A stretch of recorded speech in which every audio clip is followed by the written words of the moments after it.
Welcome to ESPN High School Kickoff. High school football is back, and tonight, two teams separated by just 20 miles kick off the 2026 season at the illustrious home of the reigning national champions as Buford hosts Gainesville. Matt Schick along with Craig Hobart. Great to be back with you. Great to have the season kick off. And great to be back here in Buford. We were here a year ago, Craig Hobart, to help christen this $62 million beauty. A year later, we're back. The only thing that's different, it now houses the #1 team in the country. Yeah, Buford sure knows how to throw a housewarming party, right? Just go out and win the whole darn thing. And the reason they were able to do that is they're loaded with talent. This may be your first introduction to Buford, but trust me, college recruiters know well about this program. A year ago, they sent 10 players that had signed with FBS programs. They were so deep, even their long snapper signed with an SEC program. That talks to the type of depth that they have. Well, out with the old, in with the new. A bunch of Power 4 commits this season as well, including two-way standout Jameer Cantrell, who's headed to Arkansas. Yeah, trying to defend that SC Next national title is not going to be easy, but they've got a lot of good players coming back. 5 players that are committed to Power 4 programs currently, and other names that you don't know yet that have a lot of offers as well. As for the visiting Gainesville Red Elephants, they came up just short in the state championship game last year. They've got a game changer at quarterback to help them get over the hump. Yeah, every offense loves to have a player like Kyrie Mugley, a player who's a true dual threat in what he can do on the offensive side of the ball. And we're going to go back a little bit in the Wayback Machine. Taj Boyd. He played at Clemson. Ugley is committed to Clemson, and I see similarities. Both similar type builds, not that ideal 6'4" frame, a little bit more like 6 foot, but they both have arm strength. We saw it from Boyd back in the day, the ability to drive the football downfield. Ugley has that as well, but also the ability to be able to layer the football, drop it in there. Good touch. Dual threat, the ability to create plays when things break down. Taj Boyd can certainly do that. Get outside the pocket, tuck it, and run when he needs to. Buford knows that Ugley is a player that could be very dangerous with his feet. That's something Clemson's going to want to exploit as well once he gets on campus.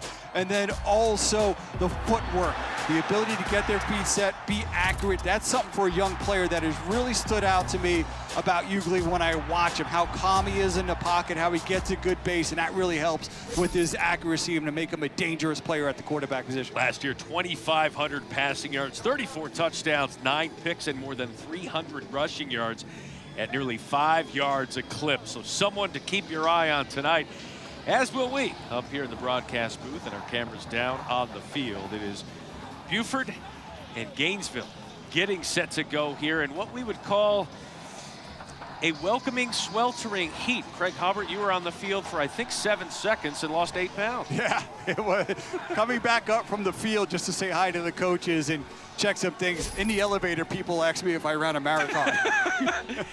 You did not. And just like this season, it is a marathon, not a sprint. Buford wins the toss. They will defer. Gainesville will receive. Jack Rudloff set to kick off. Legend Wilmot, Doyle Morrison are back to receive for Gainesville. Set to kick things off. The reigning national champion Buford Wolves. Wolves and Red Elephants. What more do you want to kick it off? Nearly 90 degrees here in the South. And we're underway. That is legend Wilmot. Does not get back to the 20-yard line. So 1st and 10 and around the 18 for Kyrie Mugley. The 5'11", 6 foot, 210-pound senior, the 4-star dual threat quarterback, Craig Hobart. Yeah, we talked about some of the things that we saw in the past Clemson quarterback, Taj Boyd. For Ugley, being around him in camp settings also, he really stands out. He's a confident young man. He's got good leadership qualities. And I actually think we'll see as time goes on, but I think he's even got an ability to be even a little bit more of an accurate passer than Taj Boyd is. But they're going to really need him against this Buford defense that's very strong in its back 7 to be accurate tonight and dangerous with his legs. 3 receiver set. Ugley off into the flat. He's got his man at the 25. That's Sergio Ruiz, the big senior tight end, and that is a first down on the first play, as Ethan Hauser, the Vanderbilt commit, was able to push him out. do have a whistle and perhaps a flag on the play.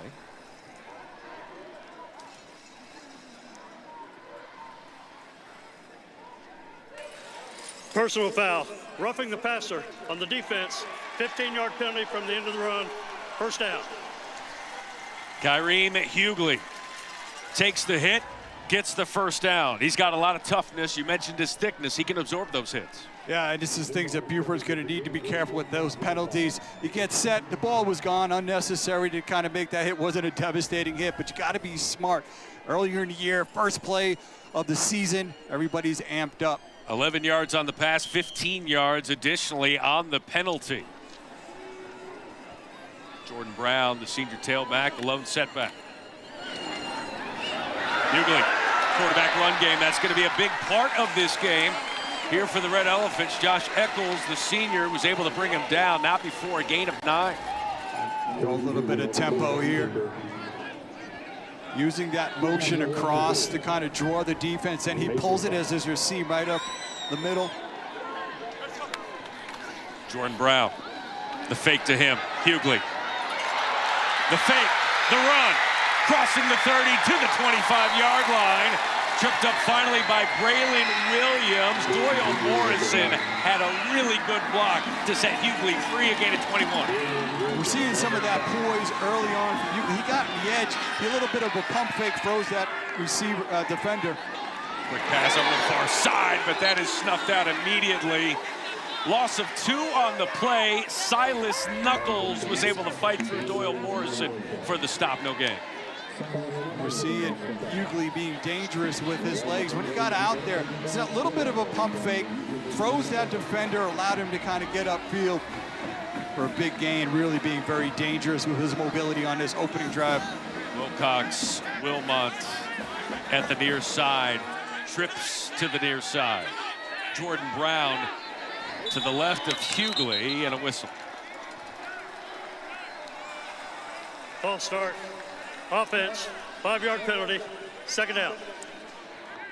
I think it's important, Matt, too, that we're seeing Hughley be active with his legs. A big part of that is their #1 running back, Nigel Newkirk, who's committed to Alabama, is not playing tonight. His backup is not playing tonight as well, so I think they're going to really lean on the Clemson commit to do a lot in their running game from that quarterback position. Yeah, Dwight Lewis Jr., the 3-star running back, is also out as Jordan Brown gets the carry, but a ball on the ground. Scrum for the football, Buford pointing. The Wolves run it off the field, they create the turnover. Justin Thomas, the Wofford commit, recovering it. And it's first down now for Buford. A very promising drive, took a half step back with a penalty and then a turnover. Seeing that defense do a nice job swarming around, punching it out, rolled a little bit back there, forced fumble. That's Tank Watson, the Michigan commit. The 3-star outside linebacker is going to play predominantly defense tonight. Was able to punch that one free. He also contributes as tight end, but heading to Michigan on the defensive side of the ball. Really nice job by that Buford defense responding. And now the Buford offense gets their first shot here tonight. It's DJ Hunter, the James Madison commit at quarterback. Jameer Cantrell, the tailback, the Arkansas commit. He's got some scootability, but can't break out of that tackle. That'll be a gain of 1. As Jason Johnson, 6 foot, 185-pound linebacker, was able to come up for the stop. Second down and 9. DJ Hunter, he's quite mobile himself at that quarterback position, taking over this offense. Dayton Raiola, who's now at Oregon, moved to tight end. He was the quarterback of that offense a year ago. The pass back, the pitch back to Hunter. Hunter trying to elude the rush near the 15. He's going to tuck it and run and scoot out of bounds. And that was C.J. Terry in pursuit, the senior defensive end. That's a loss of 7 on the play. Yeah, number 52, Adarian Swanigan, was really instrumental in blowing that play up, coming off the left side of the defense. He really bubbled things. They were trying to get a little bit of misdirection going. He blew up that play and led to that loss. A.J. Granville now in the backfield on this 3rd down and long. First appearance here for the sophomore Granville. Great talented players here, young players here on this Buford team. Hunter to the near sideline, and that's going to go out of bounds. Over the intended receiver's head. That's a 3 and out intended for the 3-star Braylon Williams. And Buford will have to punt this away after the fumble recovery.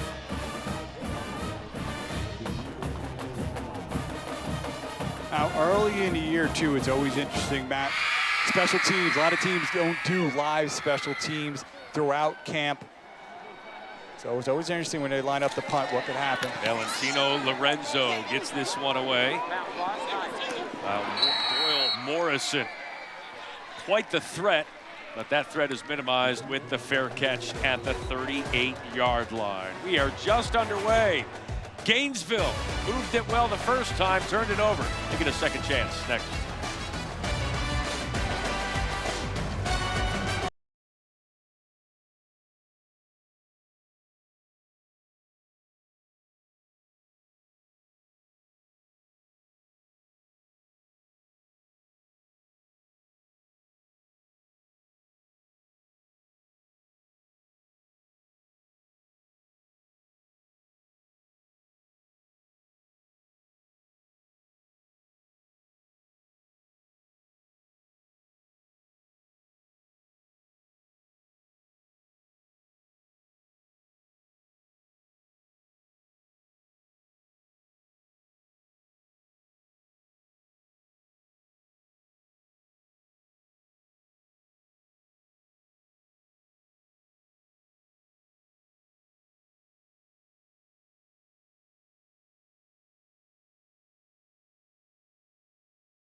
The ESPN High School Kickoff is brought to you by Q-Collar.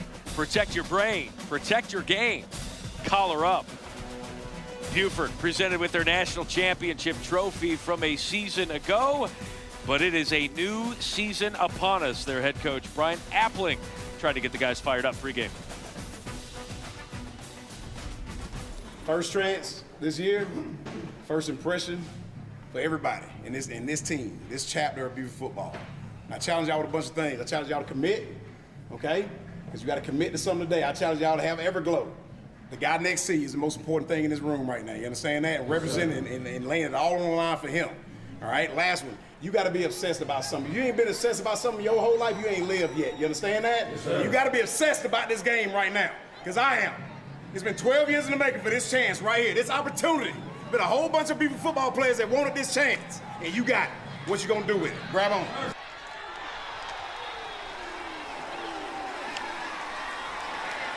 Awesome pep talk there. You got to be obsessed about something. And how about that pass broken up by Braylon Williams on a nice touch pass from Kyreem Hughley. That's his first incomplete pass of the night.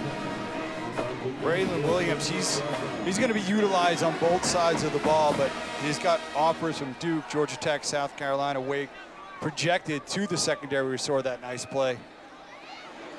Dawson Gray, the H-back, Jordan Brown, the tailback behind Hughley. Hughley, he can scoot, he can run, crosses midfield, he's got some more room to run, crosses the 35. Reese Holland trips him up near the 30, call it a gain of 31, and the Red Elephants on the march again. Yeah, I had a chance to go to Buford's and talk to a couple of the kids, and when we talked about Kyreem Hughley, they all mentioned his ability as a runner, how they needed to stop him early on. The Clemson commit has been very dangerous on his legs, getting out the edge. Plenty of green out there, making a big run, trying to reignite this drive after the last one stalled with the fumble. 61 yards rushing here so far for Hughley, as Cooper Popka Steps in, the backup quarterback, to give Hughley a brief blow. A 6-yard gain there for the tailback. Braylon Williams on the stop. Hughley back in the game, who again, 3 carries, 61 yards, including that long run of 31. Last time they were in this spot, turn the ball over. See if they're more sure-handed with the football. Brown again, spin move. Closing in on the 20, closing in on another first down. It's Jameer Cantrell, the Arkansas commit, with the trip up after the gain of 3. Yeah, this is an interesting matchup because this Gainesville team, they may be without Nigel Newkirk, the Alabama committed running back, but we're seeing what their quarterback can do, and that's an offensive line that's got power 4 commits at both tackles and center, and their left guard is a junior to know, Carl Nozette. He's got a couple of offers as well, so 4 power 4 type linemen alongside offensive line. It's the first third down for the Red Elephants. 4 on the play clock. Brown to Hughley's left, 1 on the play clock. Hughley keeps it. He'll have the first down. With that read option give game, that is Silas Knuckles on the stop. Gain of 4. You can see the dual threat capabilities here from Hughley. Yeah, that was a good read by Hughley. He saw the middle linebacker, number 9, Wagner, kind of start to flow with the back. He pulled it as there was a seam right down the middle, be able to move the chains. 3 receivers set here for the Red Elephants. It's Jordan Brown, the senior tailback. Last week in a scrimmage, had a few carries, took 1 to the house. Brown has it, trying to take another one to the house, but he's tripped up inside the 10. And that will be a 2nd down and 1 upcoming. Ryan Tharp pushed him to the ground. Gain of 9, and the Red Elephants closing in on the end zone here. Quick change here for Buford. Hurry up here for the Red Elephants. Hughley stopped for a minimal gain. Nice job there by Buford because they were trying to make a substitution and they were not even completely set along the defensive line. And that is good enough for a first down. So first down and goal inside the 10-yard line here for Kyrene Hughley. Dabo Sweeney and those Clemson fans certainly loving what they're seeing here in this first quarter. Their future Clemson Tiger quarterback. Brown tailback on the nil-time snap there. Not everyone on the same page. Austin Cook, the senior defensive end, read it. That's a loss of 4.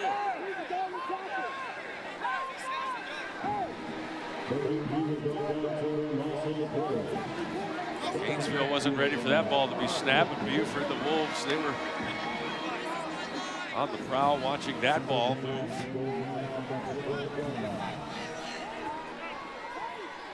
First tackle for loss for Buford. It's 2nd down and goal. And that one goes off the hands of Hughley, and all he can do is cover it up. They are having some issues when they get the ball rolling. Yes, as they put the 2nd drive in a row where they've been able to kind of quickly get downfield and then start to see things fall apart. The fumble negated that first drive here. Just a little bit, that was on target. Looks like Hughley just took his eye off of it. And they went from really good position there on first down, 1st and goal, now push back outside the 20 on 3rd. 3rd and goal from the 21-yard line. We'll see how they play it here. Hughley, the give to Brown.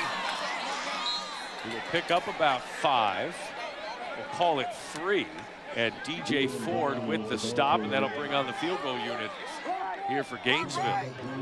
Yeah, those 1st and 2nd down miscues by Gainesville offensively really kind of changed the dynamic because it looked like maybe if they were going to potentially even be in a position if they didn't get it to go for it on 4th, getting pushed all the way back now. Got to have that kick attempt. Dwayne Carter from 35 yards. He's the senior. They feel pretty good from the 25-yard line and in. They are right here. Carter, is that going to make it over? It will. 35-yard field goal for Dwayne Carter, and Gainesville is on the board in 2026. Not how they had initially planned it, the way that drive started, but able to ultimately end it with points to take a lead over the #1 ranked team in the country.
Gainesville with a 3-0 lead here on Buford to kick off the 2026 season. You're looking at Centavius Bryant, former assistant at Gainesville. Came back to be the head coach after some time as the head coach at Grayson, where they won a state championship back in 2024. You look at the season recap. Won 10 of 12. Saw Josh Niblett step down and take a collegiate job. And again, got to the championship game. Hobart, certainly some controversy. You saw that note about the ineligible player. Looking to right the wrongs here in this season. Yeah, just trying to kind of get over the hump. Josh Niblett, who had great success at Hoover, came to Gainesville, had a really good run, just couldn't close there with the national title. Now a tight end coach at Colorado, but I think Centavius Bryant, who came from a very good Grayson program, sees the potential here at Gainesville. Logan Gailey kicking this one off and into the end zone for the touchback, as Buford will take it at the 20. Little League World Series action continues tomorrow on ESPN and ABC starting at 9 a.m. Eastern. On ESPN, it's Nevada facing Washington. 11 a.m. it's California taking on Nicaragua. And then 1 o'clock Eastern on ABC, Davenport, Iowa. Cooper Tisson, oh yeah, Bayonne, New Jersey going toe-to-toe. And 2 o'clock Eastern on ESPN, South Korea and Curacao. Baseball season nearly coming to an end for the Little Leaguers. And it's just beginning here for the high schoolers of football. DJ Hunter, the quarterback. AJ Granville, the tailback, the sophomore tailback for Buford. The reigning national champions, 15-0 a season ago. Granville over to the far side. Granville with a big, good gain on first down, close to the first down. It's a Buford O-line. I talked about Gainesville O-line. They had a center, 2 tackles committed to Power 4 programs. Same can be said for Buford. Left tackle committed to Boston College to play on defense. Their right tackle committed to Wofford.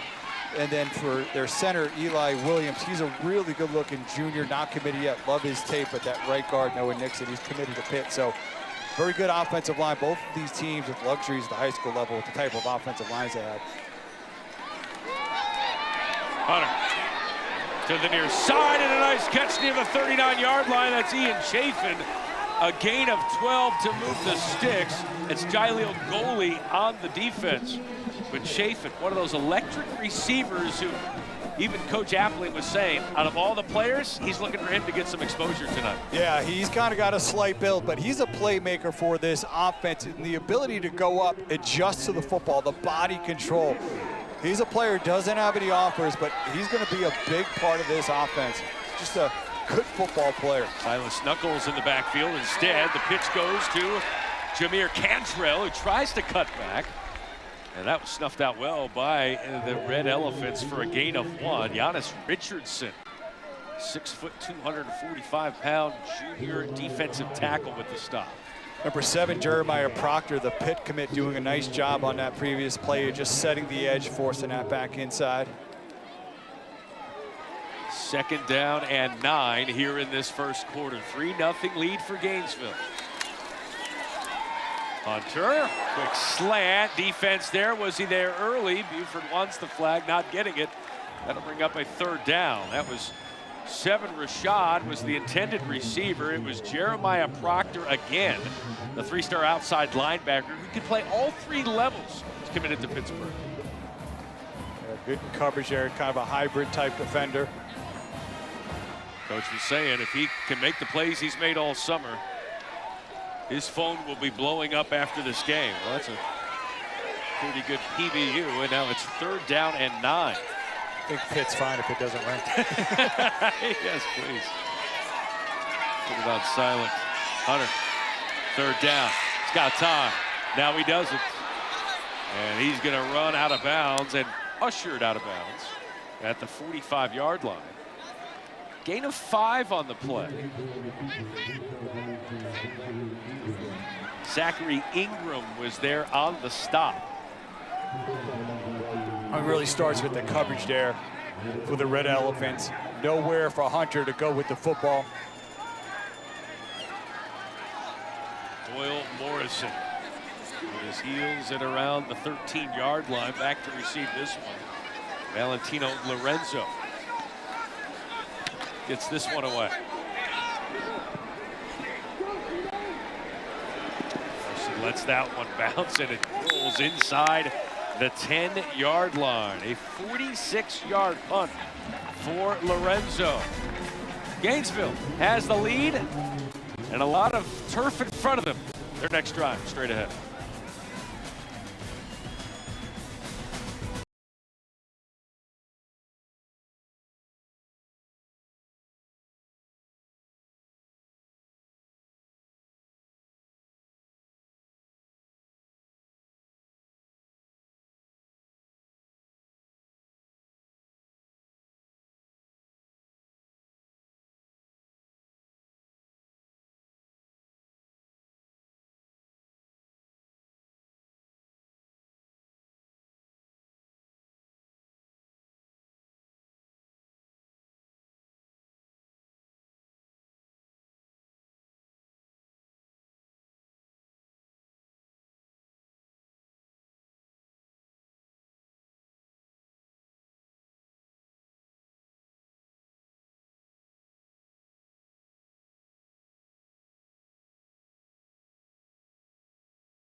Yeah, the state of Georgia has produced some pretty good college football players, starting in the high school ranks, Craig Hubbard, and we're seeing one of them here. Yeah, Ugley's been outstanding tonight with his legs. Derek Baker, we saw a year ago, the Milton quarterback, remember, got knocked out early. He's committed to Tennessee. J.C. Johnson committed to Texas A&M, was an Under Armour All-American last year as a junior. So the state has really kind of grown in stature in terms of the type of quarterback. Think about Justin Fields and Trevor Lawrence coming out about a little longer than 5 years ago. And Deshaun Watson, of course, from Gainesville. Kareem following in his footsteps to Clemson. Brown with the give and ushered back. We'll call that a no gain. Gainesville's got it done on the ground here so far tonight. That last drive, that scoring drive for the field goal, it was 11 plays, 44 yards, all on the ground. Yeah, and mainly from the quarterback, the Clemson commit, Kareem Ugley. And for Buford, they lost a lot up front. That defensive line is not necessarily young in terms of their grade age, but in terms of experience. Ugley back in the end zone. He's got to get rid of it. Eludes a tackler, looking downfield. And we'll just throw that one out of bounds. Great job of keeping his eyes downfield. It was Christian Walcott, the Boston College commit, in pursuit. Josh Eccles, Ryan Tharp in some coverage. Yeah, Wilcott, who also plays left tackle, drove that offensive lineman back like he was dry black. He drove him all the way back into Ugley's lap and really kind of forced him to get outside the pocket. You mentioned there, still trying to create something, eventually knowing just to get rid of it. Future ACC battle there. Walcott, Boston College in the backfield chasing Ugley, who's headed to Clemson. 3rd down and 10. 5 on the play clock, a little more than 3 minutes to go here in this first quarter. 1 on the play clock. Play clock expires, and it will be a delay of game.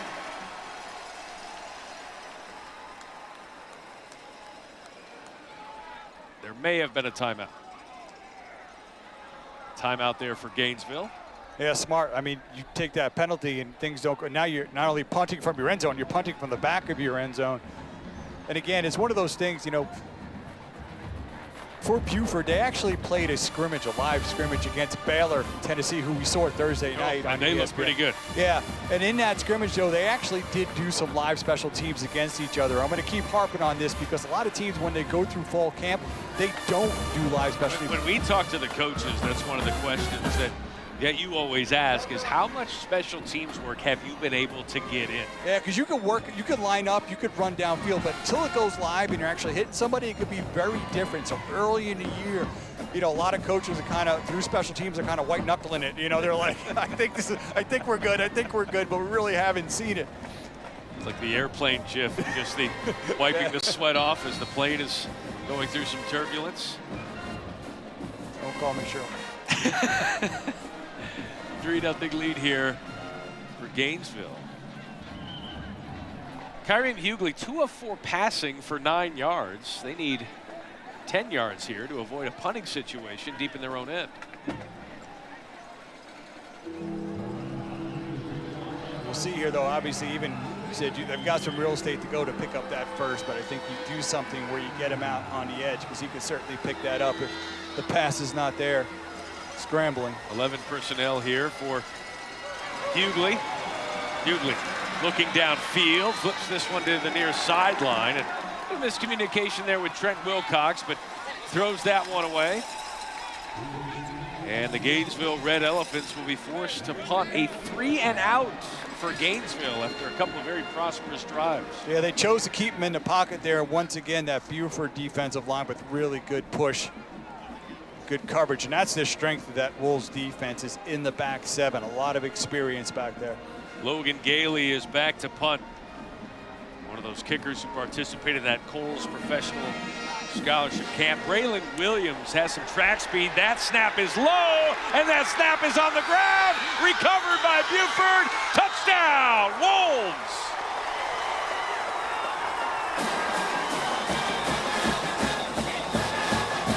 Brady Wagner falls on it in the end zone after Keyshawn Blow was able to punch that one out off of the low snap. And Craig Hubbard, we were just speaking about, those special teams. It keeps coaches up at night heading into that first game. It was low, and just the scene, it was almost he was almost nonchalant about trying to scoop it up and get out on the edge, and the outstanding job by Blow with his right hand of knocking it out and then falling on it. Big special teams play. Orthodox formation here for Buford, now setting up for the PAT. Is Evan Griffith set to put this one through. Was 22 of 25 in point afters last season. 1 for 1 here this season. Well, Buford hasn't got much done offensively, but they have a 7-3 lead. Hey, being the #1 team in the country, 3 phases: offense, defense, special teams. You got to find a way. They've been struggling a little bit offensively. Here, special teams, I talked about it. You're always kind of worrying.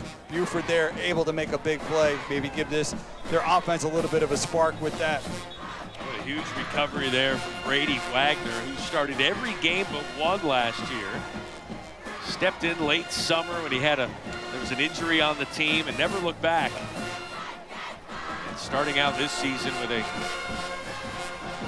fumble recovery for a touchdown off of the botched snap.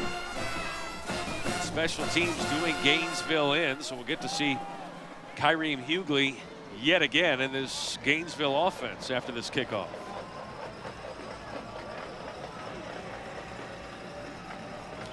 Legend Wilmot Doyle Morrison back to return as Jake Rudloff set to kick this off from the 40.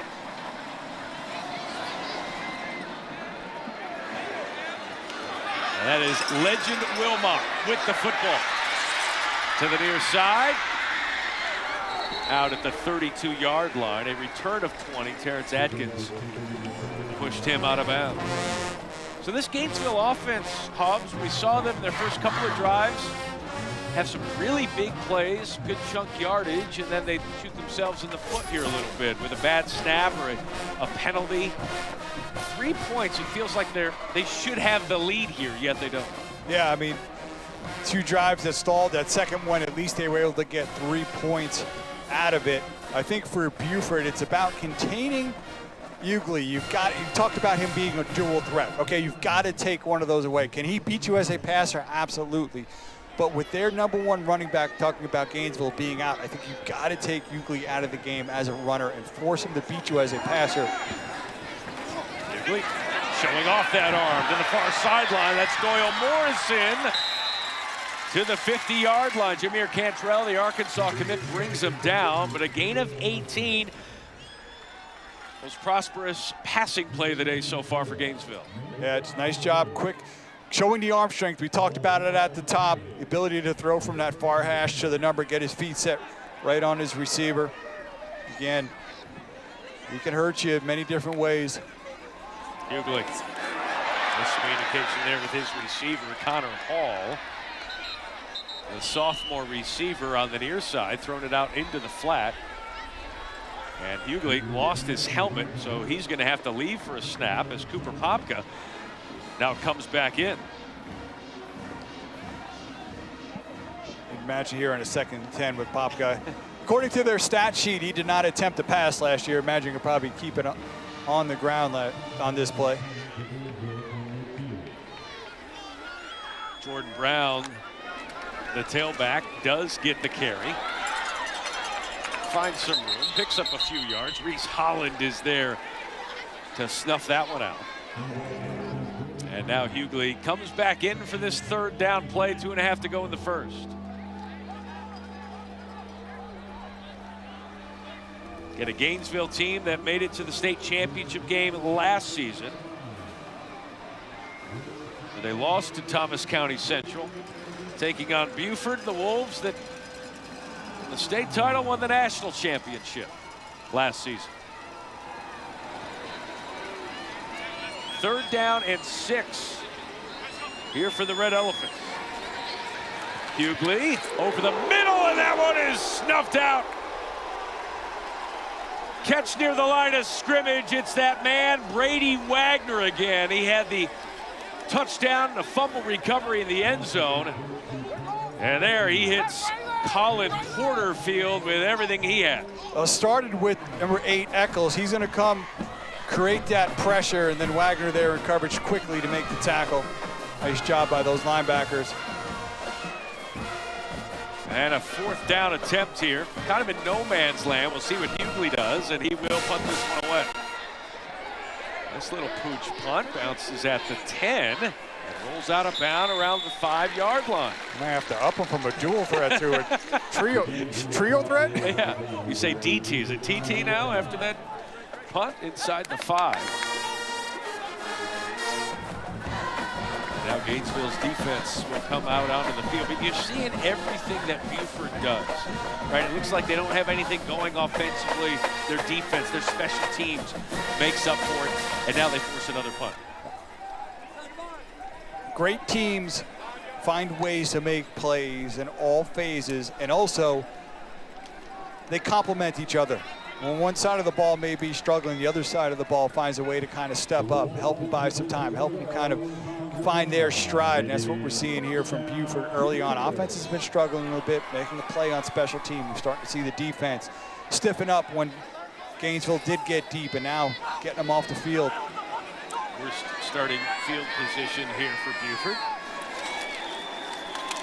Hunter with the give, and stopped at the line of scrimmage for no gain.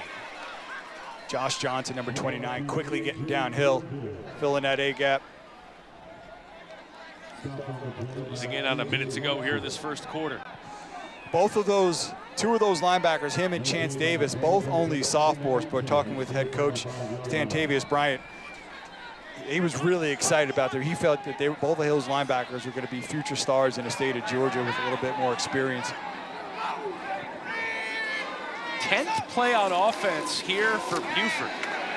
Hunter got to get rid of it. He does, down the middle of the field, and we got a flag. Braylon Williams, the intended receiver. A couple of guys on defense, including Jeremiah Proctor, did not have their hands turned around. Darren Williams applied some pressure there to Hunter. You mentioned, I mean, Hunter was on the move, kind of had to throw that a little bit off balance, just kind of threw it up, and Proctor bailed him out. Talked about his versatility, but as you mentioned, man, he never turned around to try to find the football. We're seeing the penalty flag for the pass interference, but now we're walking back to the original line of scrimmage.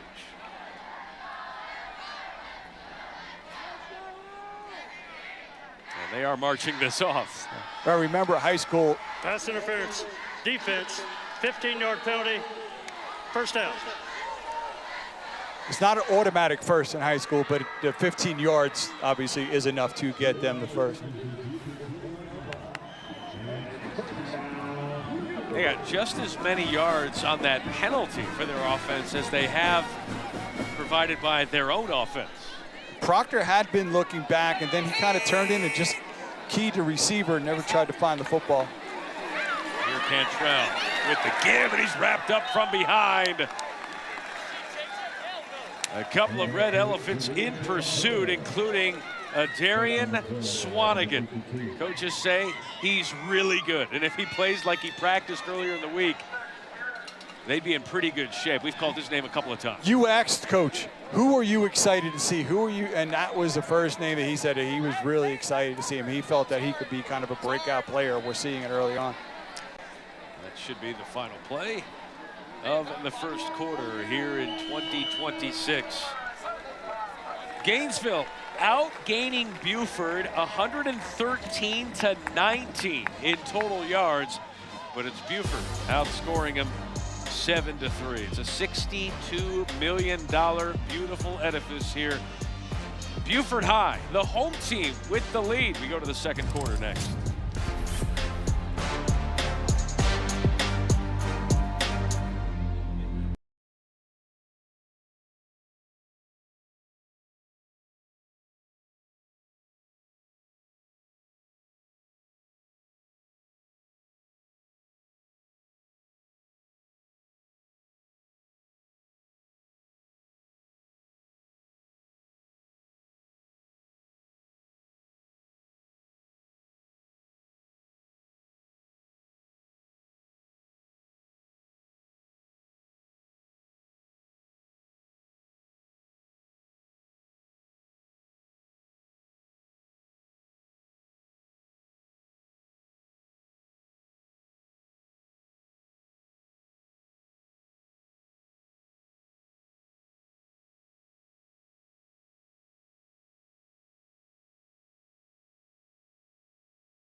Buford's offense only has 2 first downs, but their defense has come to play, forcing 2 turnovers.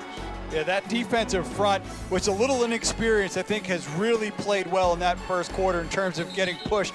That's the secondary, the back 7 of that defense has a lot of experience, so they've been able to make plays, even though Kyrie Mughley, the Gainesville quarterback, has had some success with his legs, and then special teams, always something to worry about, especially early in the year. A bad snap allows Buford to be able to take advantage land on the football in the end zone and put those points on the board. You ever wondered if there was an announcer jinx? It is, and it exists in Craig Hobbart's soul, talking about special teams nonstop. There was a botched snap, and now we got another botched snap. Hunter swarmed under by the Red Elephants in the backfield.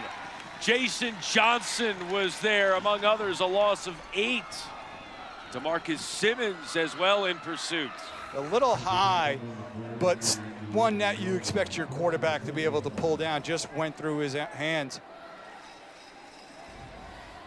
And then by the time he was able to scoop it back up, the red jersey is swarming him.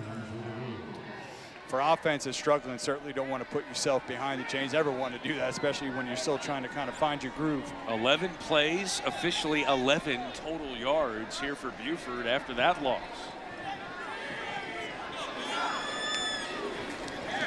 Hunter fakes the give, keeps it, nearing the first down. He's going to come up a couple of yards short.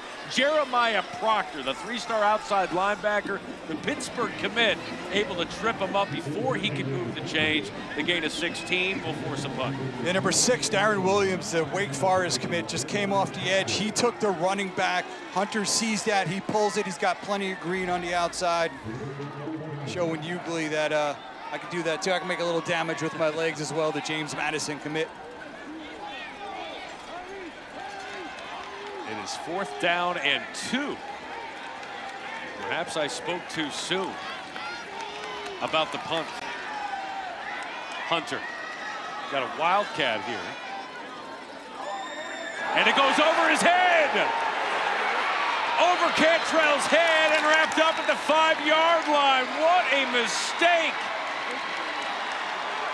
Darren Williams there in pursuit, capitalizing on it, and now the Red Elephants in golden opportunity here to take the lead.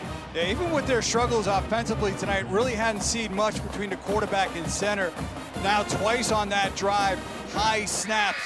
You take Hunter out, you motion him out, you put Cantrell back there through his hands. I mean, just a little bit too high, too. You're also losing a little bit of height there when you move Cantrell back there at the quarterback position. Deep in your own territory. Not only going for it, but doing a play like that. Wildcat, you trust Cantrell. He's headed to Arkansas, but you get a bad snap. Certainly taking a gamble there. Inside, deep in your own territory. And now, Kareem Hughley going to try and cash in. That Buford defensive front saying not just yet, but a couple of yards gained there. Call it 4 for the Clemson commit, Kareem Hughley. Tough running there, running like a fullback. Line change here for the Red Elephants. Little jumbo formation now for Gainesville. Trying to find the end zone for the first time on their shortest drive. They pulled their quarterback out. Ugly's out. Into the end zone for the touchdown of the Red Elephants. Darren Williams. They talked about him potentially being that wildcat running back. But there is a whistle here on this play, and Buford is pointing the opposite way. And the Gainesville coaching staff livid at the officials. 2nd down. An illegal formation. And you see the head coach for Gainesville, Centavius Bryant, livid there at that call. They had subbed Ugly out, brought in the Wake Forest commit, the linebacker at that wildcat. Too many in the backfield, looks like. He's, again, to try to execute some of these things for the first time. So illegal formation, it was no play. So with the penalty, it is 2nd down and goal. Ugly back in the game. Ugly to the end zone, overshoots his intended receiver, the big tight end, Dawson Gray, who had no one within 5 yards of him. Yeah, as soon as Ugly threw that, he knew he just too much on it. Missed opportunity. And we're seeing it a few times tonight. Gainesville with great field position, but they kind of get in that red zone, start to break down a little bit. Gainesville converted their first third down. Since then, they're 0 for 3. And if Buford can hold them to a field goal and maintain this lead after that disastrous turnover, they will chalk that up as a win. 3 receivers set. It's Jordan Brown, the tailback, next to Hughley. Hughley looking in Brown's direction. Now to the middle. It's nearly intercepted. In and out of the hands. Braylon Williams had it and was probably thinking about running right when it hit his chest. Number 18, collided with his teammate and knocked it loose. That was not the type of PBU that Hawthorne wants. Nor will he get credit for it.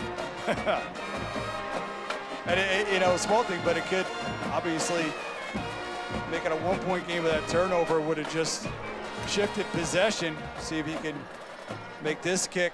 25-yard attempt here. Dwayne Carter made his first one and makes his second one.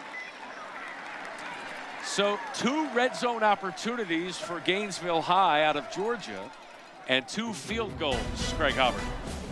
Gainesville had their opportunities, not able to capitalize, but to shave the lead there to 7-6 over the number 1 ranked Buford.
You know, when we resume this season or begin this season, no one's going to say, Craig Hubbard, man, I really miss those temporary restraining orders and local court judges and injunctions. Let's look at these teams, these logos, and watch these top 10 teams do battle beginning next week. Ohio State, Oregon, that's Big Ten, had a lot of success. 2 teams kind of leading early on. You know, Notre Dame's going to have a chip on their shoulder. And Miami's got an offensive tackle commit here in this game as well. Big number 77, the left tackle for Gainesville. Well, after that field goal, it's 7-6. 4 plays, -1 yard after that turnover. And that one goes out of bounds.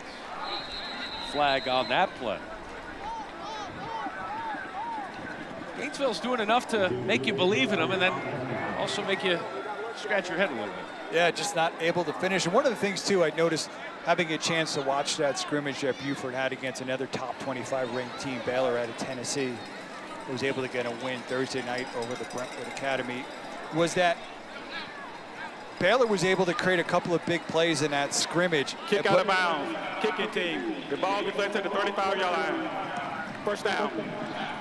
But even in that scrimmage, that Buford defense was really able to respond, stiffen up once they got into their own red zone. We're seeing that's a very resilient group. Kind of, you know, you hear that old thing, you know, bend, don't break. That's kind of the way that this defense has kind of been playing tonight. Now they need this offense, which really its identity is on the ground. We see this formation, tight formation, a lot of size in there.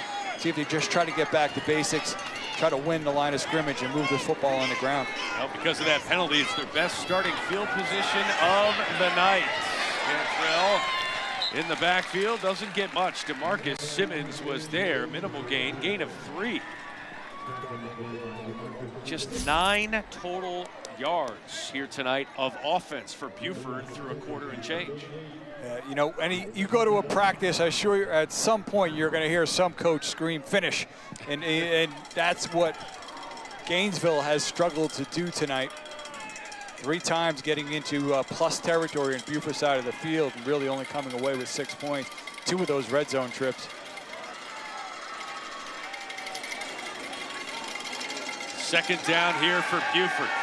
Hunter fading back, throwing over to the near side. It is caught. Is it in bounds? Coach is pointing to the sideline. The officials saying no. Braylon Williams, the 3-star athlete, did not get his foot in bounds. Marcus Sims playing the defense. Williams, great effort, but the momentum took him out of bounds. Going up for it. It was like that, and that right toe had just kind of tapped the white there. Both teams are combined 1 for 8 on 3rd down. Buford has yet to convert. Beck Brocious in at tailback here, next to DJ Hunter, the James Madison commit, quarterback. Hunter, what does he got?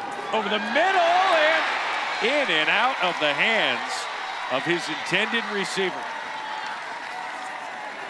R.J. Walker. Talented junior, 6'2", 195, had it in his grasp. A nice throw by Hunter, but unable to gather in was Walker. Well, actually, it was a little bit behind his receiver, and that allowed Ingram on the hit to be able to knock that loose. As a young freshman receiver, they're really excited about it. He's a good-looking kid physically, but incompletion there. Lorenzo the punt, and that one is just off the side of his foot. That'll go out around the 41-yard line of Buford. Just a 22-yard punt. And an opportunity here for Gainesville. Now we see this, Craig Hubbard, early season, first game. It's a lot like in college football when you have a big non-conference game. You're expected to play really well for that first game. It's asking a lot, especially at this age. And listen, you're not easing into the season with this matchup either team.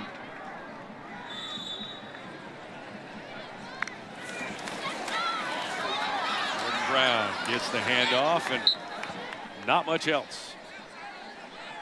No gain. That defensive front for Buford. Josh Eccles, who's headed to Middle Tennessee, called his name a few times here. 8 minutes to go here in the first half. Hughley. Incomplete. Doyle Morrison, the intended receiver, and just like that, we're at a 3rd down. Yeah, some pressure. Tried to get him out on the edge, but this Buford defense, it really fell. I had a chance to talk to Josh Eccles after practice yesterday. I said, what's different about this team from a year ago? He goes, we lost some good players alongside defensive line, but we're really experienced in the back 7. We can help those young guys. Pressure on him, and Hughley throws it into the dirt. Brady Wagner, Josh Eccles there again. And that offensive line for Gainesville having their hands full without question. Their second 3 and out tonight. Yeah, bringing both of those inside linebackers, and it was a screen that they were able to get there quick enough. Those offensive linemen, you got to, at least as you see it, chip them, try to slow them down a little bit because they just tried to release and allowed them to get right in Hughley's face. Braylon Williams back to receive. He'll let that bounce at the 30.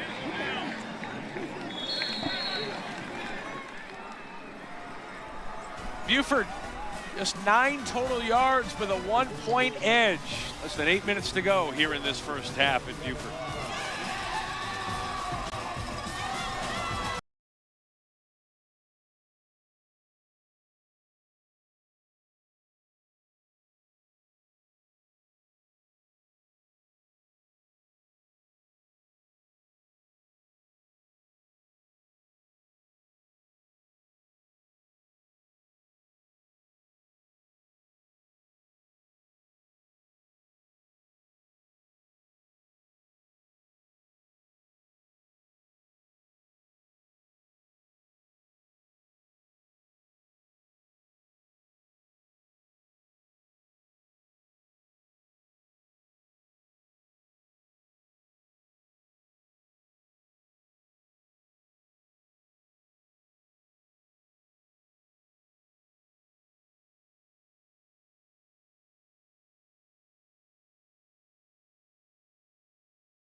The ESPN High School Kickoff is brought to you by AutoZone. Get in the zone, AutoZone. Yes, that is a miniature field here they have for some of the youngsters to play on during this game. Buford offense, perhaps hoping it was that small. Could reach the end zone a little more easily tonight. Their offensive numbers would look stronger. Yeah. I mean, one rush by Hunter, their quarterback, for 16 yards. The other 15 plays, -7 yards. How about these recruiting class rankings, Greg? What stands out? Well, we talked about the AP rankings. Oregon, Ohio State, not only great things projected on the field, you see them also having success on the recruiting trail as well. Miami, you talked about it. They got to commit in this game, and the Gainesville left tackle, Tyler Ford. DJ Hunter hands it off to Knuckles. That's Silas Knuckles trying to find some gap of offense. It's Chance Davis. The big stop after a gain of 1. Chance Davis, a 6 foot, 200-pound sophomore. His name is Jake. His nickname that he goes by is Chance. Say doctors gave his mom a 1% chance to conceive. Well, here he is. They nicknamed him Chance. Hunter on the far side. Oh, how about these Red Elephants? Jameer Cantrell had nowhere to go. A loss of 1. The offense continues to find problems. Marcus Sims, big number 2 for Gainesville with the stop, and it's 3rd and long. They're quickly trying to get out the edge. Sims reads it, just fights through the block, is able to blow it up, and the rest of that Red Elephant defense swarming.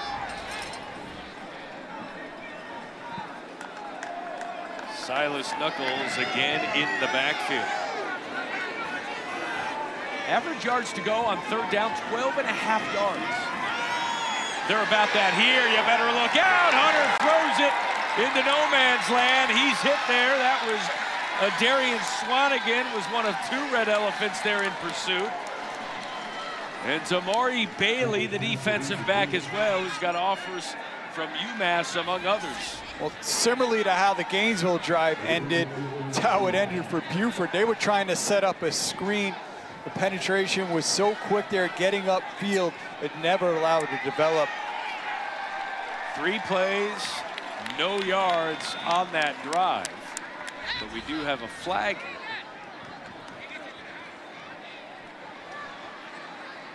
It didn't look like the Gainesville coaching staff was very thrilled.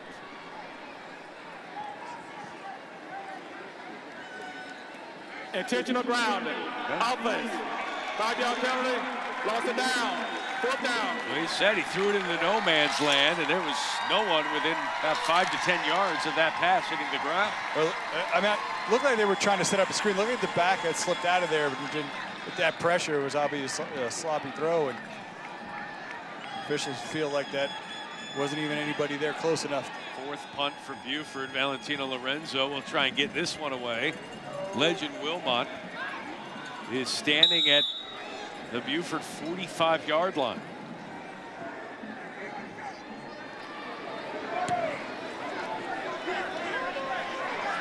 Legend makes the catch at the 45, scampers from the 40, and will be brought down at the 39-yard line. Pretty good field position. High school football rolling on. College football goes international for week 0. Next Saturday, tune in for a triple-header starting with North Carolina versus TCU in Dublin. That's noon Eastern. Then NC State visits Virginia, followed by Alabama A&M versus Howard in Atlanta at 7:30 p.m. Eastern for the MEAC SWAC Challenge kickoff on ABC. All 3 games are also available on the ESPN app. How excited do you think North Carolina's got to be just to start playing football too, right? They've been all types of headlines. Time for them to go overseas. That's kind of get out of campus, can start in opposing territory here for spins the opposite direction, out of bounds. Outside the tackle box, no grounding call. Ethan Sherbilt commit in pursuit. Here, Craig Hopper. Get this offense back on track against this stout defensive front. Yeah, I think that this Buford defense has really kind of stepped up after those early drives. You got to remember, this is a Gainesville offense that's without its top. Early on, Ugly was able to kind of compensate for that with his legs. But since they have been able to balance it out in the air, they've been able to slow him. Brought down behind the line. Two. Carson White, the sophomore. Third and long. You and I had talked to, it's hot down there. One thing that Buford does, they rotate in a lot of, especially along the defensive line. Fresh bodies out there. They've been able to kind of win along the line of scrimmage by doing that. Just playing fresh, playing disruptive. Arshawn Sampson, the freshman tailback, getting his first action tonight. Next to Hughley. Hughley has some time. Hughley over the middle, bobbled and out of the hands.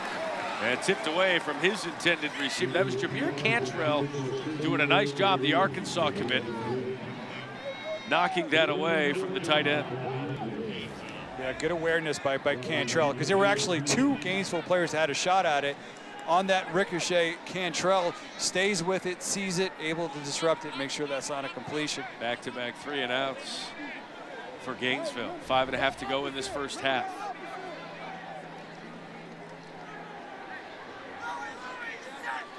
Braylon Williams back at the 10. Williams has it.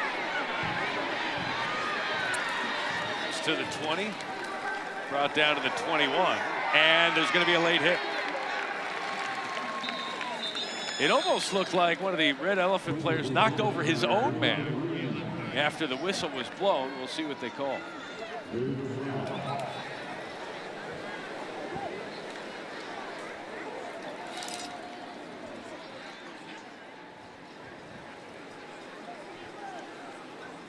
This would be the 6th penalty flag of the day.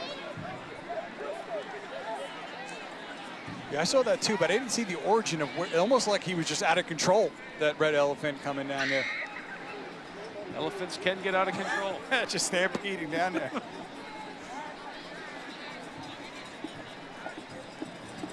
Personal foul, face mask, return team, pass this to the goal, first down. Another penalty against Buford, backing them up even further. Can this offense get going? We'll find out. They do have the lead, 7-6 here at home.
Thanks, Jason. Thank you, Trevor. Trevor had me thinking about Thanksgiving. He did. It was, I don't know what time of year it was. Had to check the calendar. Cantrell, Granville, excuse me. Stopped near the line of scrimmage after a minimal game. Darren Williams was there on the stop. Your advice to the Buford offense would be what? Well, this is a running, see, they want to establish a line of scrimmage. They want to run the football, but I almost feel like they need to try to take a shot. Number 12, we talked about it, Ian Schaefer. He's not a big name under recruiting circles, doesn't have any offers, but you watch them at practice as I did yesterday. He's an important part of this offense. I think they need to find ways to get him involved. These two hunters, right? He's number 12 in the slot. Instead, they'll hand it off. That's Cantrell, that's Granville, excuse me. And a gain of a few yards. Jaileel Goley with the stop. He's the 4-star corner with more than 35 offers to his name. Well, at least here, I think you had mentioned on a previous job, they were averaging about 12.5 yards on third down. At least those 2 runs now put him in a manageable third down situation.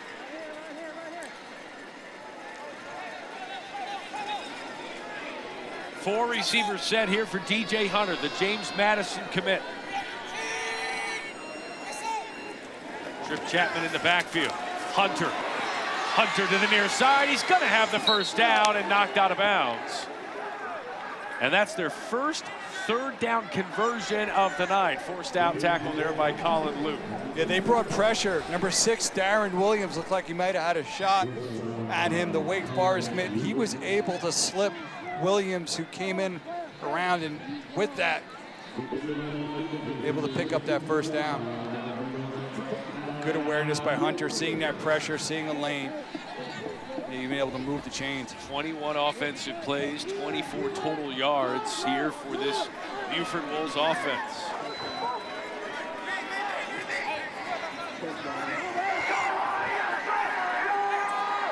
Cantrell, the lone setback, 1 on the play clock, and DJ Hunter has to call a timeout. Now he's calling out his guys. Timeout. Buford. Their first charge, timeout of the half. Getting into it a little bit with his teammate, Owen Moraski, and others. A little miscommunication is getting a line to show some frustration, just really not able to kind of find their stride yet offensively. I really thought coming into this game they might have more success between the tackles, going back, seeing how they performed against Baylor, the Baylor school in Tennessee. They were really able to get good push up the middle. Gainesville has countered that well and really been able to kind of stifle that Buford offense. Again, I think they're going to need to find some ways to take some shots in the passing game, whether it be Chafin or somebody else. Braylon Williams, number 13. Ace Thomas, number 3, are the two-way player for them. Yeah, Tank Watson, we saw some of him, the two-way player who's predominantly playing defense. He's committed to Michigan, 3-star outside linebacker, but does work in at tight end a little bit as well. Brings a lot of experience here to this group. And yet to see him be targeted here tonight.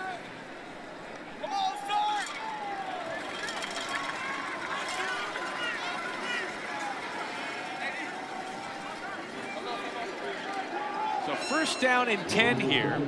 Trip Chapman, the tailback here behind the James Madison commit, quarterback DJ Hunter. Ian Chafin in motion, now to Hunter. Hunter looking, Hunter deep, down the field, has his man, he couldn't have been dropped any more perfectly into the hands of Braylon Williams. He could not hold on, he's frustrated, we got a flag in the backfield.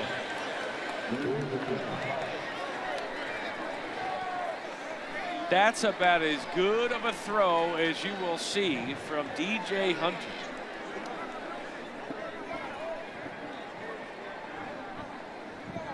Corey Hunt got beat deep. And Braylon Williams, the 3-star athlete, had it. Illegal use of hands. Defense, 10-yard penalty, first down. Instead of a 50-yard gain, they'll take about 10 yards here, and move the change. How about this pass here from DJ Hunter? Well, got the protection. As you mentioned, just kind of dropped it in there. And Williams running underneath it, knows he should have had it. He's had to step on the defender. We talked about it. That was that shot that I think they needed to take. The defensive penalty at least gets them the first, which, as you mentioned, a big gain there lost. 4 first downs here for Buford. 2 of them have come via the penalty. We're less than 4 minutes away from halftime. Buford with a 1-point lead. Cantrell. Not much going there for the Arkansas commit. Darren Williams, the Wake Forest commit, stops him for a gain of 2.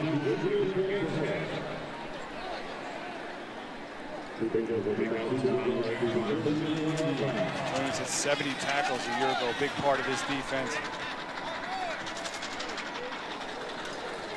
Braden Tank Watson is back in the game here for Buford. He is on the far side, lined up as a receiver. Now in motion, he is the Michigan commit.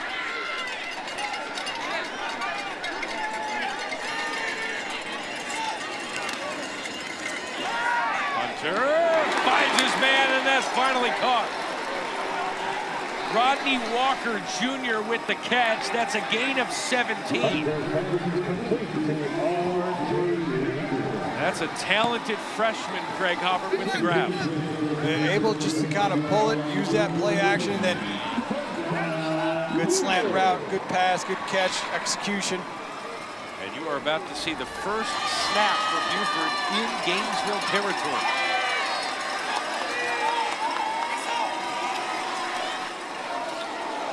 Pitch behind, that's Ace Thomas on the reverse, and that was snuffed out beautifully. Jeremiah Proctor, headed to Pittsburgh, brings him down for a loss of 1. They tried to show the toss, and then you see on offense, he's able to kind of get the pitch there. But great job defensively by Gainesville, staying home. You talked about Proctor playing his assignment, being able to take that play away, not let Ace Thomas get around the edge. Pat Narduzzi, no doubt watching and enjoying what he's seeing. Deshaun blown out, and at tailback, that play nearly blown up. Marcus Sims doing a nice job getting downhill. C.J. Terry in there as well, defensive line. And now 3rd down and long here with less than 2 minutes to go here in this first half. If you're just joining us, Buford scored their lone touchdown, their lone points, with a bot snap in the end zone from Gainesville as they were attempting to punt. They fell on the football, got the touchdown. 4 receivers set here for the Wolves. Hunter takes the low snap, looking, scanning, and batted down. C.J. Terry, big number 99 on that defensive front. The senior forces the punt. Yeah, one of the things about Hunter, he's got a good arm, but he's got a bit of a 3-quarter delivery. Not real over the top, and then you do a nice job, the big guys. You can't get to the quarterback. You get your hands up. And that's what C.J. Terry was able to do, knock that down. Legend Wilmot, the 3-star undeclared prospect, is standing at the 13-yard line, waiting for this punt from Valentino Lorenzo. And he fields it at the 10, punt back, down, ball on the ground.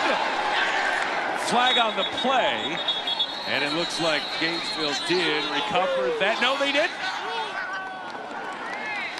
They're signaling Buford football.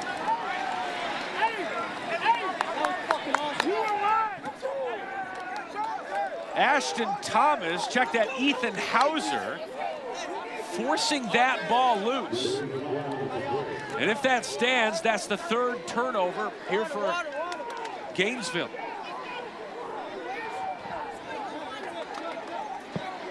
Second in special teams.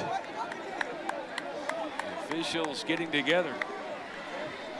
definitely came out. The only thing was did the whistle blow? Was his momentum stop? Kind of stood him up. But that ball definitely came out. During the return, block in the back, return team. Penalties decline, bubble on the play, first down. Wow. Buford getting it done on defense and special teams yet again, and now the offense in a great spot to finally get something going. They're able to kind of stand him up as he's trying to get momentum. Just at that point, that's where he comes in, knocks the football out.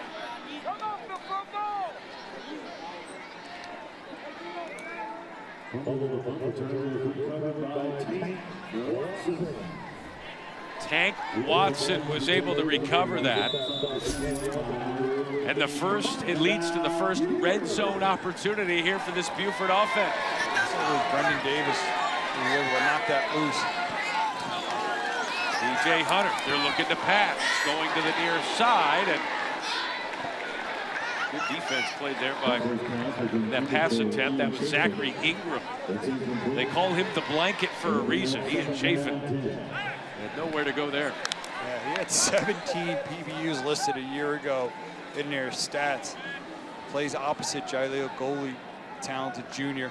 He's committed to Miami of Ohio, the 3-star. I've talked about they've got to get Chafin more involved. Well, when you're playing two outstanding corners, it's a little bit hard as a receiver sometimes to get involved. Hunter now under center. Cantrell is behind him. Instead, it's the give and a fumble. Ball on the ground. And it looks like Cantrell might have fallen on that one. The Red Elephants of Gainesville appear to be trying to scoop that one up. Buford fell on it and maintained possession. The Hunter, good awareness there of seeing that ball and then racing towards it. Almost like he may have dove a little bit too early. It's knocked free from Ace Thomas. Darren Williams forced that one loose.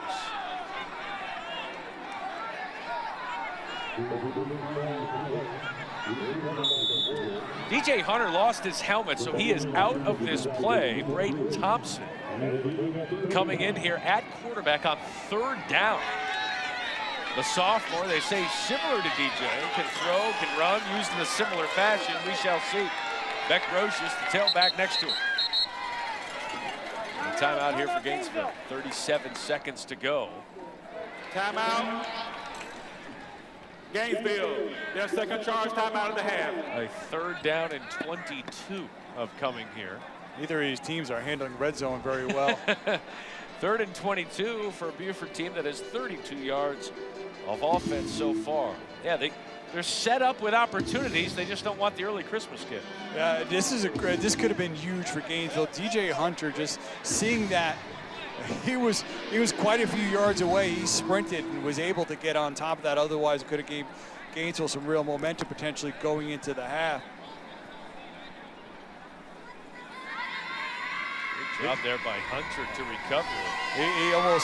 He dove a little bit too early. Had to get that back crawl over to get to it, but great awareness, great hustle by the JMU commit.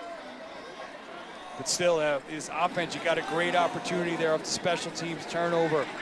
Their only points coming from special teams. They could have used the special teams play to create more points now. Once again, finding themselves way behind the chains on 3rd down. 2 timeouts left for Buford, 1 for Gainesville here in this first half. Did feel like Brian Applin, their head coach, felt like that both of his place kickers had good legs. So if they can kind of just get some positive yards here, potentially try to at least extend that lead with a field goal.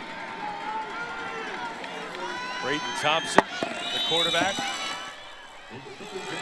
A.J. Granville, the tailback. Braden Watson is in this football game on offense. 3-star Michigan commit. Thompson right up the middle for a minimal gain. And that will bring up 4th down. We'll see if Gainesville spends their final timeout. It doesn't appear that they will. Jaleel Goley and Dallas Ferguson on the stop for Gainesville. It almost felt like with that run, they're setting up for a kick. Yep. I'm going to center it up. They're not going to use your timeout. We're just going to go ahead and bleed some bleed some time off. Try to extend this lead.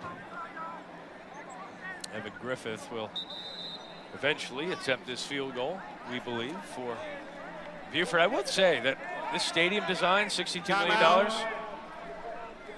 Buford, their second charge timeout of the half. They did a really smart job knowing where the sun was going to set, where it was going to shine the most. The visiting crowd getting baked in the sun.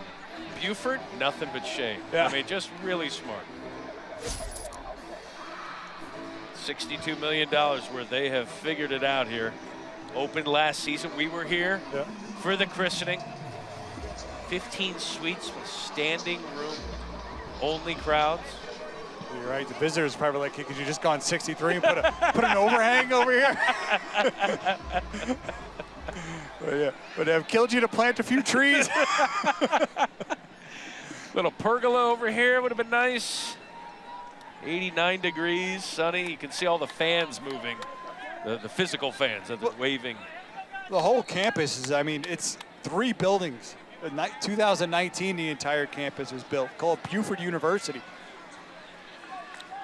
Affectionately known. Little League World Series action continuing tomorrow, ESPN and ABC. Starts at 9 a.m. Eastern on ESPN, then 11, then 1 o'clock on ABC, then 2 o'clock Eastern on ESPN. American and international teams alike in that Williamsport battle. Evan Griffith had a career-long 50-yarder last year. This from 37. The lefty is a beauty at the horn.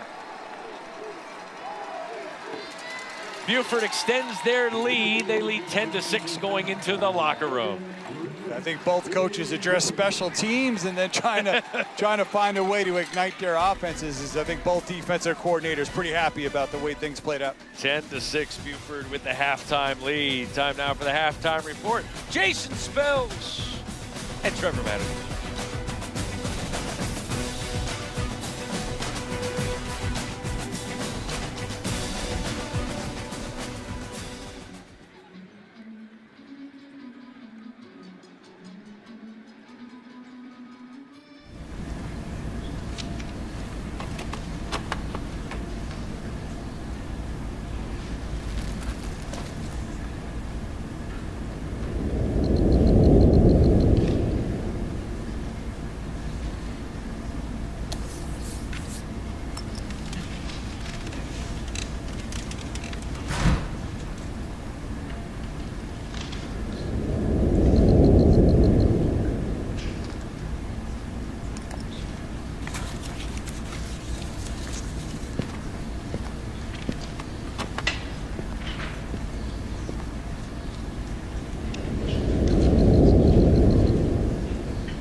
Welcome back to ESPN High School Kickoff here on the campus of Buford High School as the home team with a 10-6 lead here on Gainesville as we kick off the 2026 season here in the South. Matt Schick alongside Craig Hubbard. Craig, they're the reigning national champs, #1 team in all of high school football. They only have 35 yards of offense, yet have 10 points and a 4-point lead. How? Well, it's being a complete team. Their offense is struggling, but their defense and their special teams has stepped up in the way that they've played, creating 3 turnovers, which has resulted in helping them to get some of those points. And even though it's not a big lead, they'll lead. Now it's time for our cue collar heads-up play, and there have been a bunch of them for this Buford defense and special teams, Hobbs. Yeah, this Buford defense, especially along that defensive front, they've been very stifling, not allowing Gainesville to really get their running game going after it seemed like Kyrie Mughley was going to be dangerous on the ground, but they've been able to win at the line of scrimmage, stuff that run game, and then a special teams era led to the 7 points for Buford, and then another turnover would at least allow Buford to put up a field goal before the half and extend that lead. The stats don't necessarily tell the story, at least on the offensive side, as Gainesville outgaining Buford 115 to 35. Same number of passing yards. Buford having a tough time rushing the football, but it's those turnovers.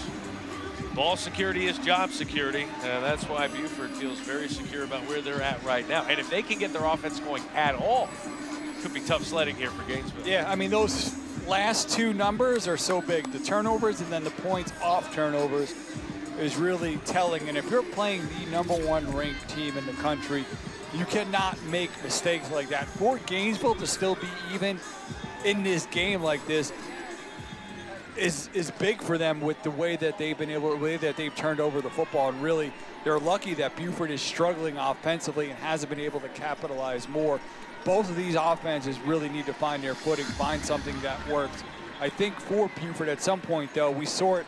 Braylon Williams had a drop, but they still need to try to loosen that defense up, take a shot deep, let DJ Hunter show that arm strength. And I think for Gainesville, they need to try to find a way for Kyrie Mughley to be able to run the football like he did on those first 2 drives where he rushed for 63 yards. He's only rushed for 4 since those first 2 drives.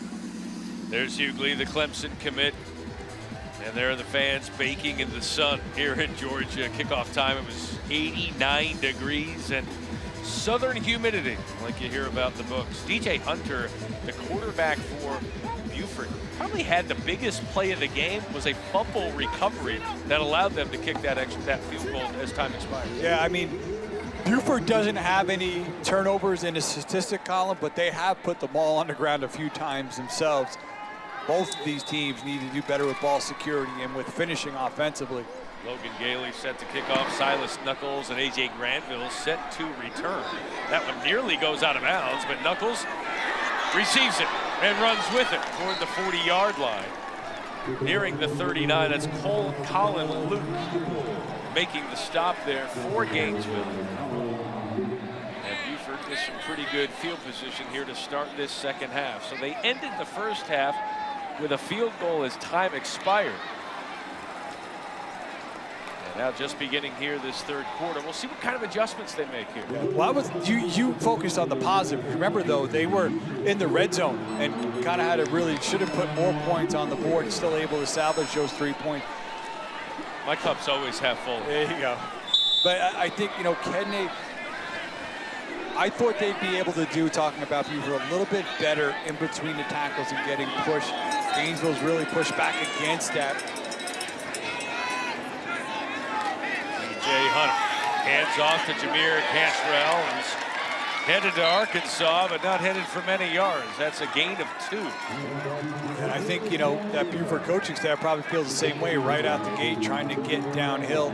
The Red Elephant defense did a nice job giving up minimal gain. Buford, a team that went undefeated last year, won the national championship in high school football. Gainesville went 10-2. These 2 schools just 20 minutes apart from each other.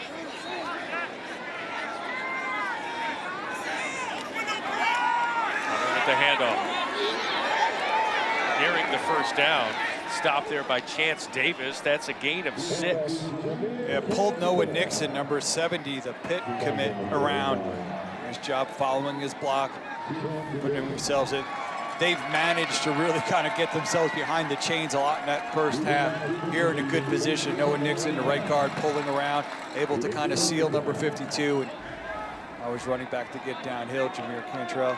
Well, Buford has averaged 12 yards to go on their third downs. This is a welcome relief. 3rd down and 2, their shortest third down conversion attempt of the night. You see Hunter going out wide. Jameer Cantrell now in for the Wildcat. Looking for some place to run. Can he find it? He does. Nearing the sticks. It will be just a tad shy. Noah Nixon led the way for Cantrell to the far side, but it will bring up 4th down. Listen, you're number 1. You want to try to defend that. You got to go for it here. This went much better than the last time they did. Remember, it was a high snap that went through Cantrell's hands. This looked like a first down. This looked like he cleared that yard marker. Even Ian Chafin couldn't believe it. And now quickly going under center and pushing forward, and there's the first down. There is a flag on the play.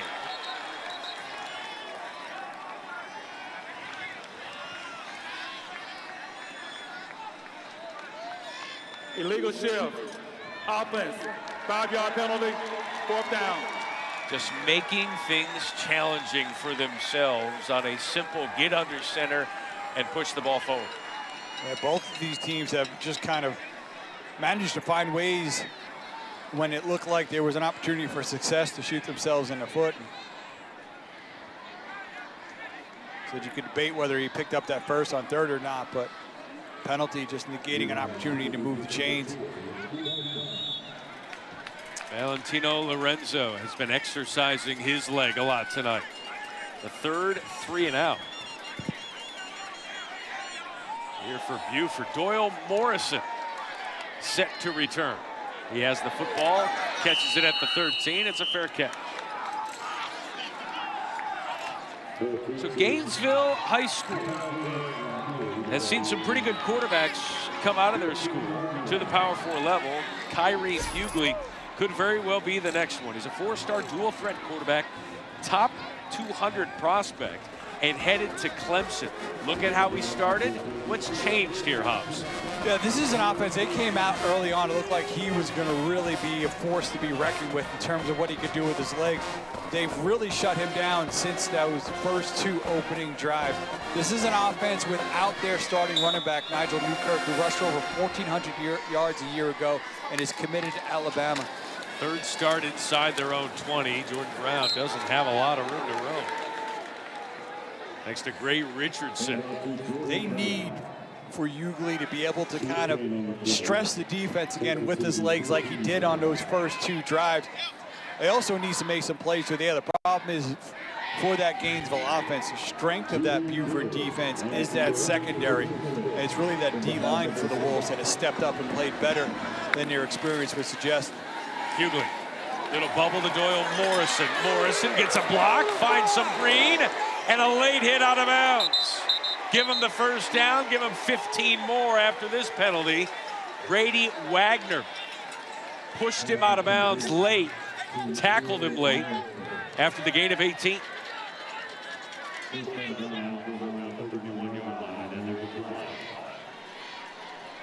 Personal foul, late hit, out of bounds on the defense. 15-yard penalty, 1st down. And that'll help you get out of the shadows of your end zone.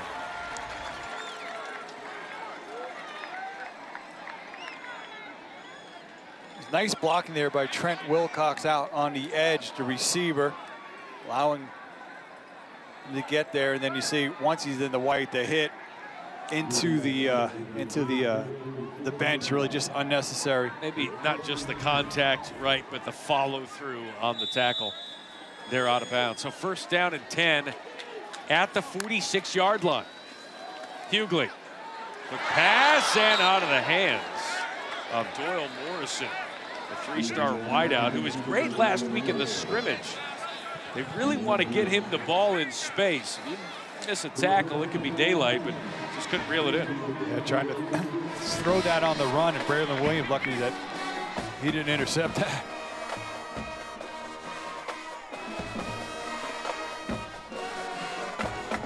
Not a lot of downfield shots, a lot of passes within 5 yards of the line of scrimmage. Game being played in a box. Arshawn Sampson, the tailback. Instead, Hughley throws it behind Morrison, has it, crosses midfield. Braylon Williams on the stop, gain of 6 and a 3rd down coming up. Yeah, just similar to the last play, this time just not putting Hughley on the move and threw it a little bit behind him.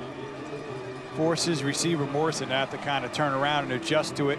Still able to get positive gain, put him in the 3rd and medium. Hughley, the give, no, he kept it. Throws it over to the near side, and that's Jordan Brown, the tailback. Actually, that's A.J. Watson, the tight end. Gain of 13 on a nice play.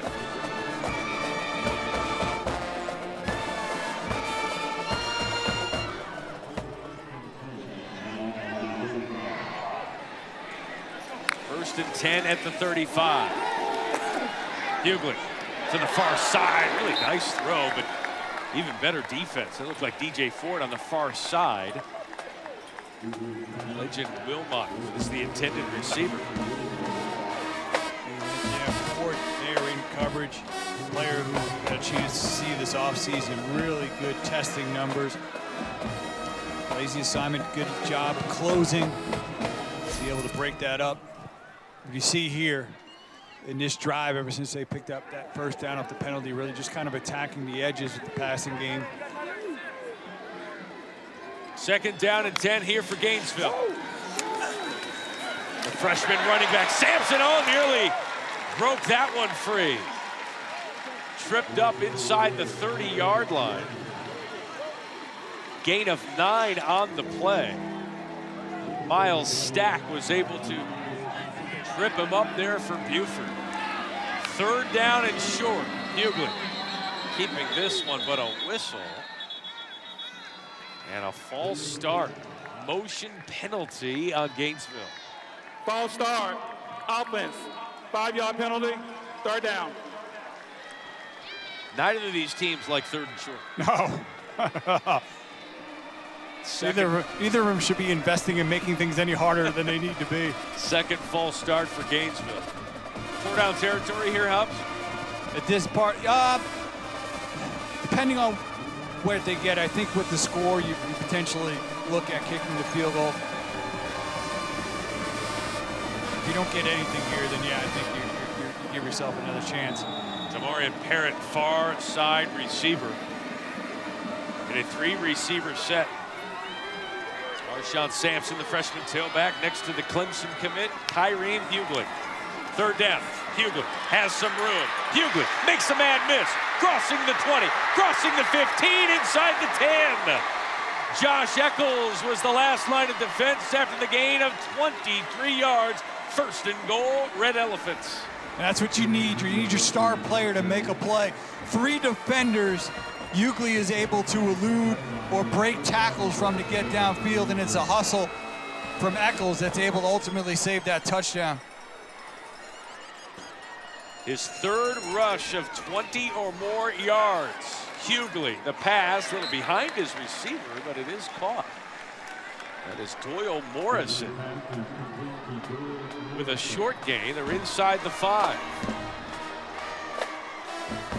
Trying to get Hughley out on the edge, almost throwing back a little bit against his body into some traffic.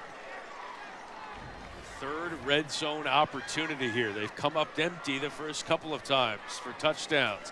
Heavy personnel here. 10th play of the drive. And Hughley stopped. It's Williams they brought in the Wildcat. Darren Williams brought in there. 3rd down and goal at the 4.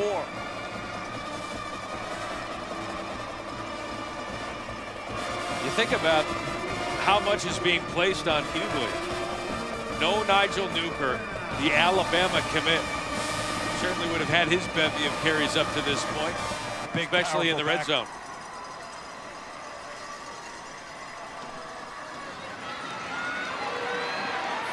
to the end zone. Touchdown! Colin Porterfield on the 4-yard strike, and Gainesville has the lead.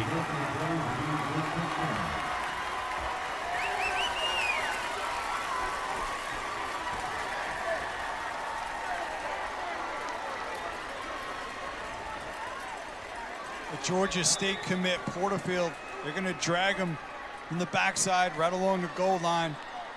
Ugley, a nice job just putting on his receiver. He's going to beat to Ugley's left, dragging across. Dwayne Carter for the point after to make it a 3-point game.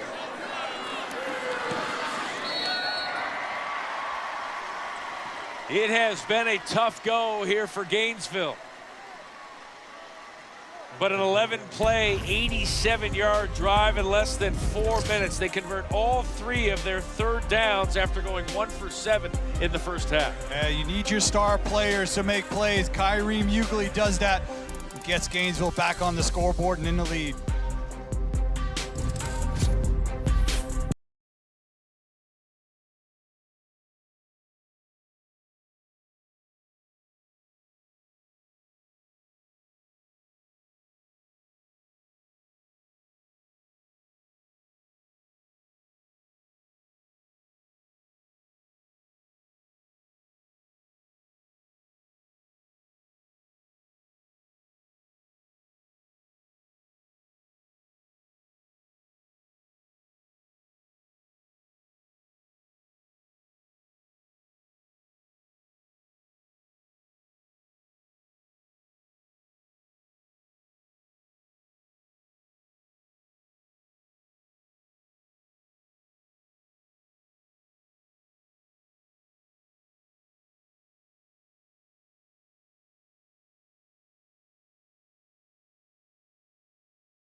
Six teams, one ultimate kickoff event.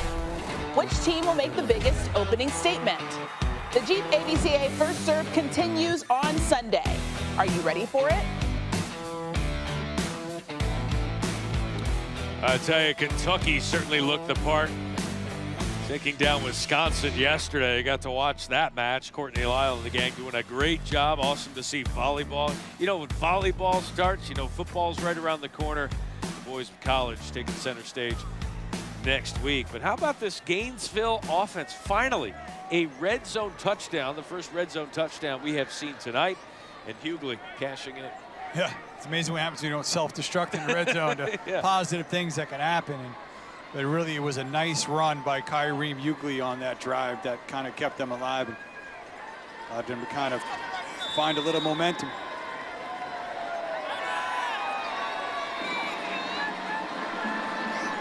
Axel Alfaro handling the kickoff duty here. That was not what he intended to do. Sophomore puts that one out of bounds, so good field position here for Buford.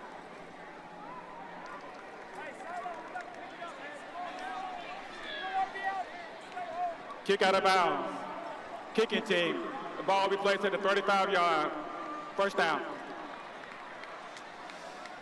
Buford going to try and get their offense going here. They find themselves trailing by a field goal after Gainesville punched it in.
You don't win a state title and a national championship without some high-level Power 4 talent. They had that last year, Hobbs. Tough to reload. We'll see what they have the rest of this season. But this was a good crop last season. Yeah, I mean, 10 players signing with FBS programs. The second to last one, Dayton Raiola, he was their quarterback a year ago. Buford has the talent, but sometimes new faces having to step up into bigger roles. You still got to find that chemistry again. Had a chance to talk to their linebacker, Josh Eccles, yesterday. Coach kept talking about, restart. Forget about the past. We need to restart. This offense needs to find a way to kind of restart, find some juice. He's going to need to start with that quarterback, DJ Hunter, the James Madison commit. Here's Hunter, low snap, gives it off to Granville. Granville trying to find the sideline, and he does. One of their biggest plays of the game. Crossing midfield, first down.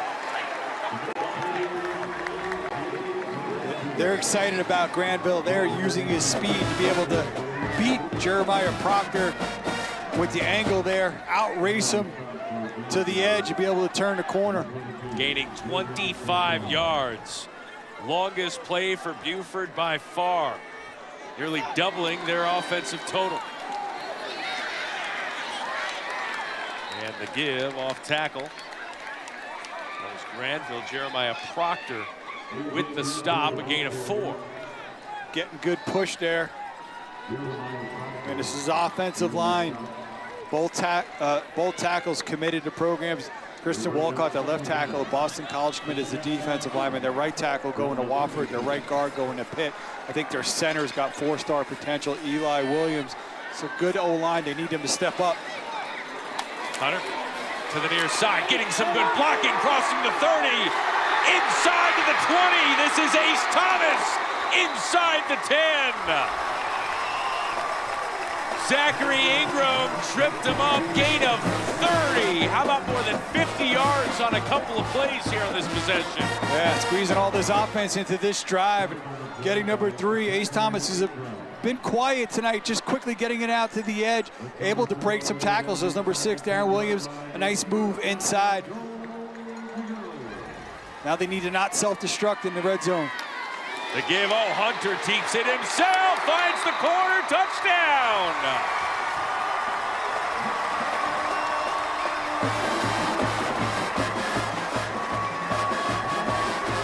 Where did this offense come from?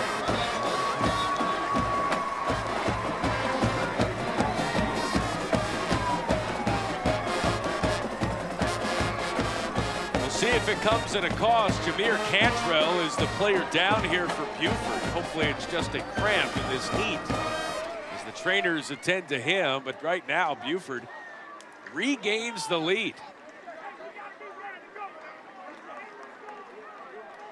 Yeah, offense stop hitting the snooze button and woke up in a hurry on that drive. See him stretching out Jameer Cantrell, which is a good sign. The Arkansas commit has toting the rock a bunch here tonight. Oh, yeah. Two-way player, also plays safety. Yep. You get seeing a lot of snaps.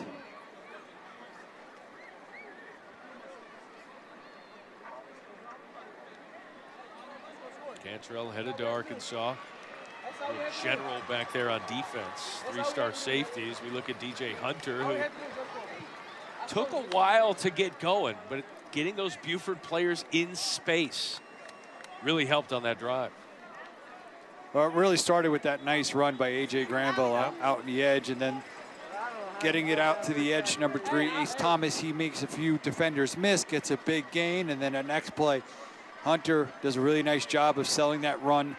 That Gainesville defense crashes down. He's able to kind of get to the edge. Number 11, Owen Moraski. A little bit of a block there just to give his quarterback enough room to get it across the goal line. Ian Chafin, the holder here. This is Evan Griffith, the lefty for the PAT.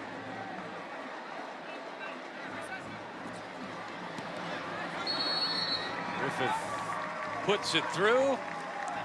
4 plays, 65 yards.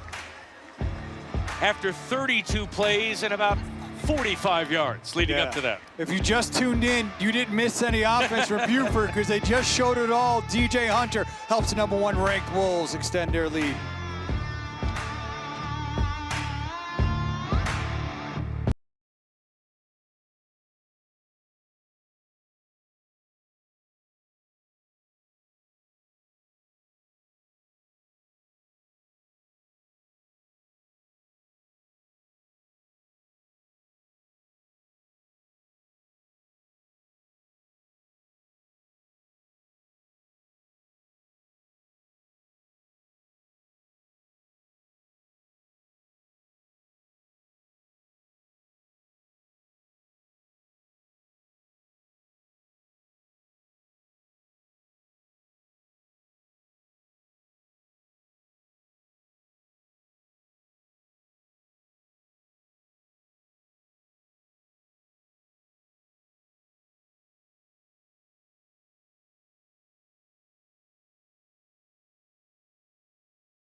College football going international for week 0. Next Saturday, tune in for a triple header starting with North Carolina against TCU in Dublin at noon Eastern.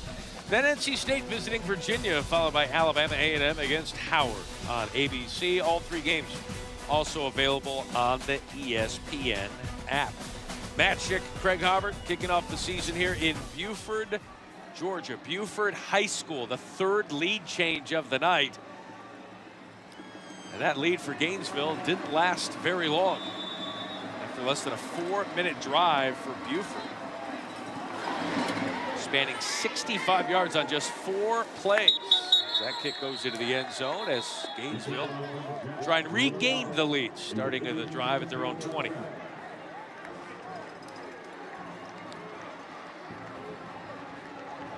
Gainesville 10-2 record last season, came up short of the state championship game. Buford won the national championship last year. A plethora of Power 4 signees, and they have reloaded.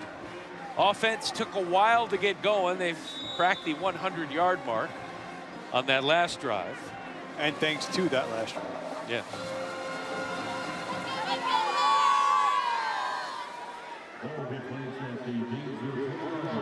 Brown in the backfield along with the Clemson committed quarterback Tyreen Hughley.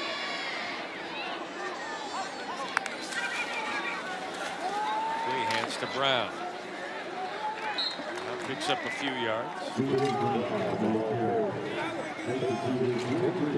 We saw some life from, both offenses in those last 2 series. Now we'll see with Buford responding. How does this offense for Gainesville, how do they react? Are they able to kind of keep their poise, move the chains? We'll see how involved Hughley, the Clemson commit, gets on the ground as well. Hughley keeps it, trying to look downfield. He'll have to throw that one away. And was it past the line? Was he outside the tackle box? The crowd is screaming. Ethan Hauser forced him out. No flag. And it brings out 3rd down.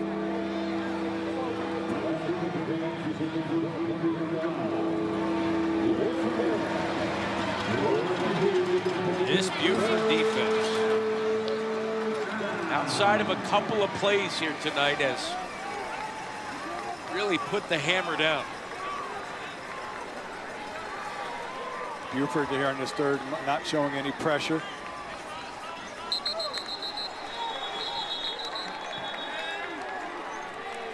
False start on Gainesville.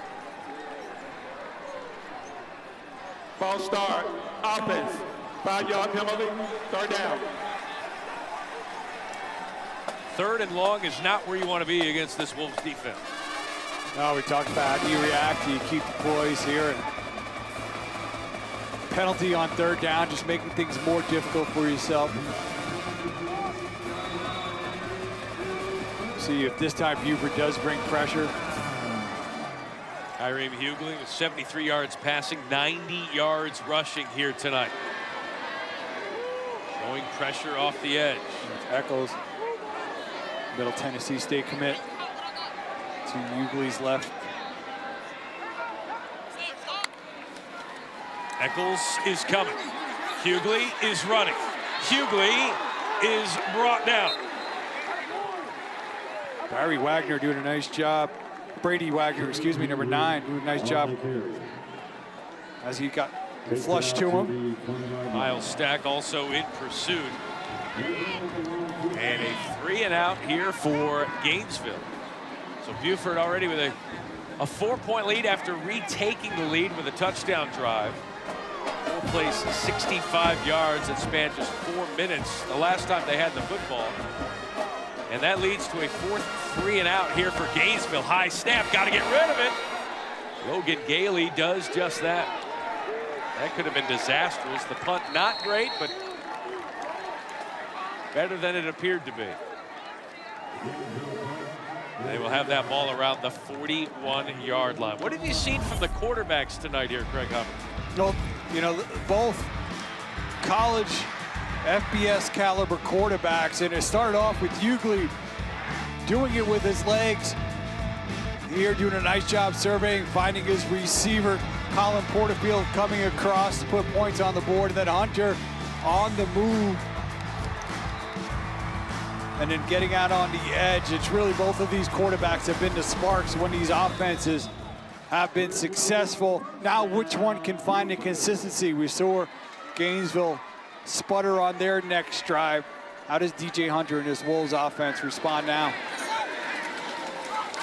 Yeah, they're trying to find something offensively, so they bring in Ahmad King at running back. As Cantrell was a little nicked up the last time out. Jeremiah Proctor, we've called his name a dozen times tonight. He makes that tackle, stop near the line. Gain of 1. And you kind of feel like if Buford here can kind of find ways, move the chains, put points on the board, especially a touchdown, it can really make things difficult for Gainesville the way that offense has kind of struggled. But Buford has not done much better, but a chance here. Trip Chapman is the running back here next to DJ Hunter. Chapman takes the football. Chapman breaks out of it, and he breaks free. Chapman to the end zone. Touchdown, Buford.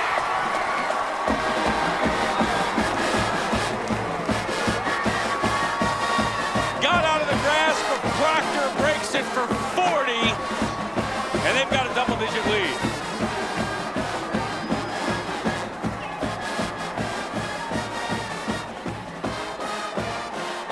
Number 79 to center, Eli Williams, does a great job of just collapsing the interior of that Gainesville defensive line. Angelo Brown gets the second level, and then their running back able to break a tackle. Chapman, you take it to the house. Chapman, his second carry of the night, goes for Pater. And in a game where offense was hard to come by for Buford, they're starting to blow this thing open. Yeah, I really felt coming into this game that they had an advantage. They could get pushed with that interior offensive line.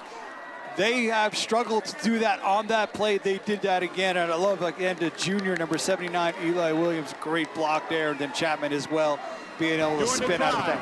The legal participation on the defense. That 15-yard penalty will be assessed on the kickoff. The score, good. 2-point conversion there for Buford. While we were celebrating and talking about just this, how this Buford offense has been able to move the football, the 2-point conversion makes it a 12-point lead. And here's a look again. They have been setting up that look all night long, and then again they've been able to get some push doing so there again.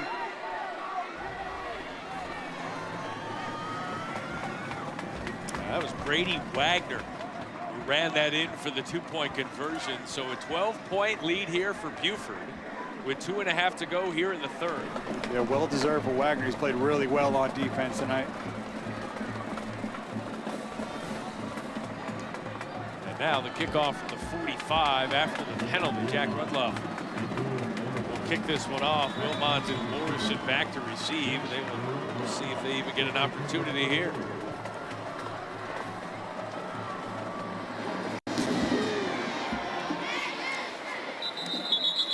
Kick almost made it to the miniature football field. 25-13. Buford with the lead. What does Gainesville need to do, Greg Hubbard? I mean, well, they got to listen. We've talked about it. They're without Nigel Newkirk, the Alabama commit. Rushed for over 1,400 yards a year ago. His backup is also not playing tonight. So that puts a lot of the onus in the running game on Hughley, who came out very strong. They need to sustain this drive. They cannot go 3 and out and allow a Buford offense to start to wake up to potentially even make this lead bigger. Marshawn Sampson, the freshman, ripped down. Sampson, the freshman, looking for perhaps a face mask. Call, didn't get it. Julian Dillard with that put down and a no gain. First down offense has been failing this Gainesville Red Element team. Sampson again, the tailback in this 2-receiver set. Kyrene Hughley trying to get things going offensively, looking to air it out, and he does. He's got his man Morrison, and it is tipped away. And a flag. Flag on the play. The Buford sideline is stunned. We'll see if the officials get together. It looked like that pass was tipped from our vantage point. There was contact from 19 Jackson Patterson a little bit early. Jameer Cantrell also there. 2 defensive backs in coverage, and Buford clamoring for a tipped ball, which would take away the pass interference. We're going to get it. Yep. There's no flag on the play. You know, those defensive coaches and secondary coaches, like, don't put that on us. Don't put that evil on us. They were all celebrating on the Buford side, and now a 3rd down and 10 here for Gainesville. Certainly a danger zone here at the end of the 3rd quarter. 4 receivers in the formation. Sampson, the tailback. He's a freshman. 0 for 4 on 3rd downs of 10 or more yards here for Gainesville. They got to have it here. Hughley trying to find some room. Throws it on the far side, just shy of the 1st down. That was the freshman Sampson. DJ Ford doing a nice job of pushing him out of bounds before the sticks. Eccles pressuring the quarterback, and a punt coming up for the Red Elephants. Yeah, there's pressure coming in. Hughley doing a nice job of at least evading that pressure, but forcing the throw underneath, and then DJ Ford able to, as you mentioned, force him out of bounds, force his punt. Back-to-back 3-and-outs for Gainesville, a team that went 10-2 last season, trying to avoid an 0-1 start. Logan Gailey set to punt, and Braylon Williams. We have some punt snap issues tonight as well. And you were saying, Greg Hubbard, ball on the goal line and recovered. Touchdown, Buford. They do it again.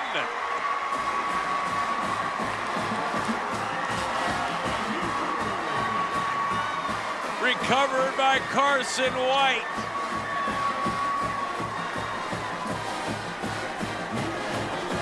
Ball left on the goal line after another bad snap, and Buford taking advantage of all the early Christmas gifts.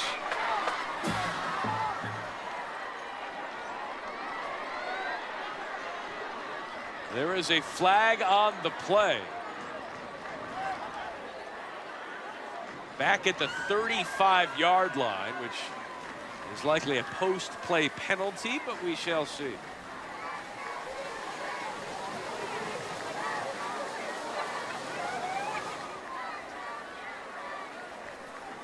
Dead ball, unsportsmanlike conduct on the defense. The score is good. The 15-yard penalty will be assessed on the kickoff. I kind of feel like when a big guy scores, you should get some extra celebration. Carson White. Anything number 50 to 79, you get a little celebration leeway. The big sophomore defensive lineman with the touchdown. And Buford has blown this open. Craig Hubbard all over the bad snaps. He will have your winning lottery numbers for tomorrow as well. Evan Griffin puts it through. Someone who used to long snap many years ago. Trust me, that was my forte.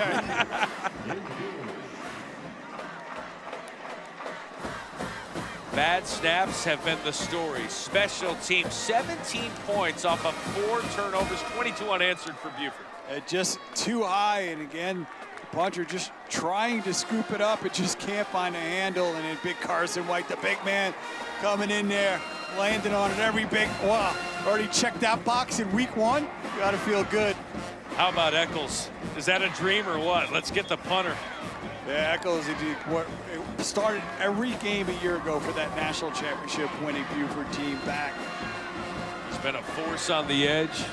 They say sometimes he's too versatile at times. They want to put him everywhere. Well, he's been everywhere tonight. I will say this too, good on Middle Tennessee State of taking a, I think he's a little underrated because of his body type, because he doesn't have ideal length. He's a little bit shorter. That's a guy who works really hard in the weight room, is a good versatile football player. So you know, they don't all have the last name poise or toughness. Those are phrases that they put on the backs of the jerseys, which can sometimes make it more challenging for us, but that's why they have jersey numbers. Yes. Jake Rudloff is set to kick this one away. How about Buford? 6 first downs, 1 for 8 on 3rd down, and 32 points. What a stat line. And what a kick. That's Doyle Morrison. Morrison on the far side and ushered out of bounds. Junior Norwood with the stop on the return. Little League Classic action is here. Watch first place teams, the Atlanta Braves and the Milwaukee Brewers, face off in Williamsport. That's coming up Sunday, 7 o'clock Eastern time on ESPN and streaming on the ESPN app.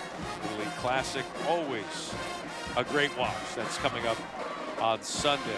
Well, this game has gotten out of hand, Craig Hubbard. We were looking for offense. We found it. Well, in droves. Yeah, and special teams miscues, and it's always one of those things, until you do it live, sometimes it could be quite different. The struggles that they've had with snaps. Kyrie Hughley to the near side. That's Colin Porterfield, who has a touchdown to his name. And nearly a first down to his name. He does. Gain of 10. Justin Hawthorne with the stop. A little more than a minute to go here in this 3rd quarter. Time now the enemy of Gainesville. 1 more quarter to play, but down 19. Yeah, you know, listen, you got an outstanding quarterback in Kyrie Hughley, but it seems like they're struggling to find that complementary playmaker with him to help this offense go.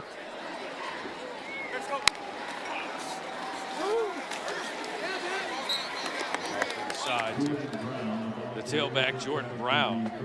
I mean, their backs are certainly against the wall, but it's not an insurmountable deficit, but with the way the offense has struggled, it certainly more appears that way. And again, like you say to yourself, where do you go with the football? Who's that guy who can give them then that spark offensively outside of their quarterback?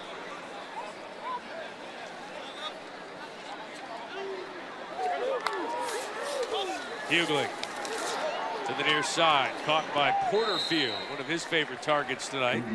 That is his 4th catch. Hayes Thompson with the stop, gain of 9. Porterfield's their leading returning receiver from a year ago with 26 catches. Georgia State commit, big body, wide out. Yeah, 6 touchdowns a season ago, 1 so far this year. Jordan Brown, the tailback. Little high for his intended receiver, legend Wilmot. 14 seconds to go in this third quarter.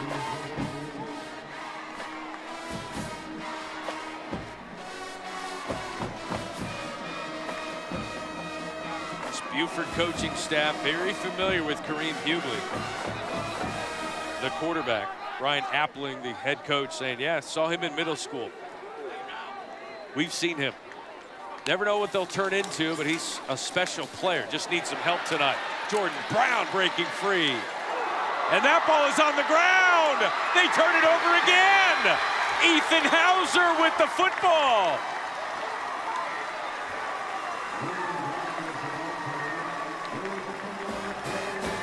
Turnover number 5 for Gainesville.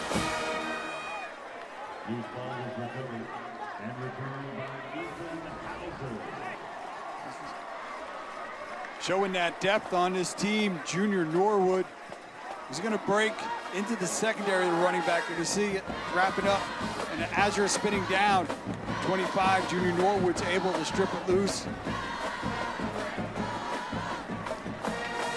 Back-to-back turnovers for Gainesville.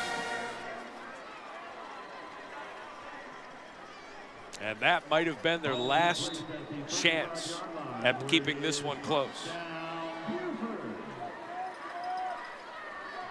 Especially since this Buford offense has gotten into gear. Ahmad King now the tailback behind DJ Hunter. Might be looking for the kill shot. Hunter looking deep into double coverage. And the horn indicates the end of the third quarter. That one intended for Braylon Williams. Buford's last couple of drives, 4 plays, 65 yards, touchdown. 2 plays, 41 yards, touchdown. Fourth quarter could be more of the same.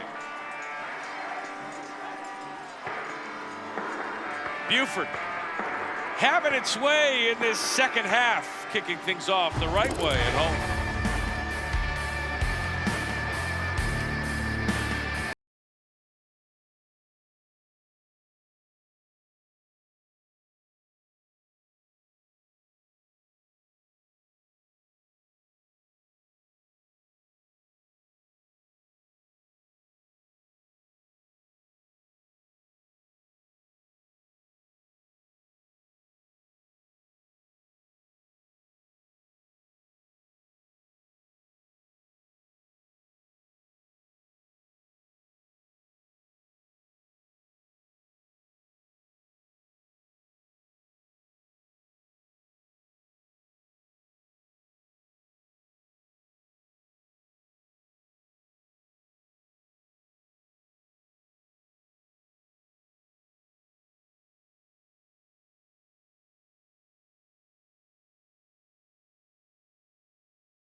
High school kickoff week here on ESPN. Boy, did David Gabriel Georges get it done there on the ground and in the backfield, catching the football. The Tennessee commit was terrific. Bishop Gorman beating St. John Bosco in a 10-point game. And St. Michael out of Alabama, that was a scary day with Gunnar Rivers, son of Philip Rivers, going down early with an apparent leg injury. Those on the broadcast saying perhaps not as serious as it looked, so fingers crossed there for that. But what a week it's been. And you wonder, Hans, as Bishop Gorman gets that win, as Hunter throws it out to Braylon Williams, who is stopped behind the line. Gorman gets the win in the 2 versus 3 matchup. That's a big win. Buford blowing out Gainesville right now. They are the #1 team. What do the rankings look like next week? It's going to be an interesting discussion. I think, you get a 2 versus 3 out west. I mean, Bishop Gorman at one point I think was up 28-0. St. John Bosco was able to kind of store back, and then ultimately Gorman showed the composure to be able to put that one away. And I think with some of the struggles here early on for Buford, it looking like maybe see what the rest of the committee says, that Gorman may be able to leapfrog him here, but Buford still got a quarter here to make a statement. Hunter flips it, far side. That's a nice play and a nice catch. That's Ace Thomas, a two-way player. Darren Williams forces him out of bounds, but Ashton Thomas on the nice throw there off his back foot by DJ Hunter. Brings up a 4th down and 1. Yeah, showing some of that arm strength as a defender in his face, still able to kind of throw it out there, make the completion. Darren Williams putting the pressure on Hunter on that play. So a 4th and 1 here on their own 43-yard line. Trip Chapman, the lone tailback, who has a 40-yard touchdown run.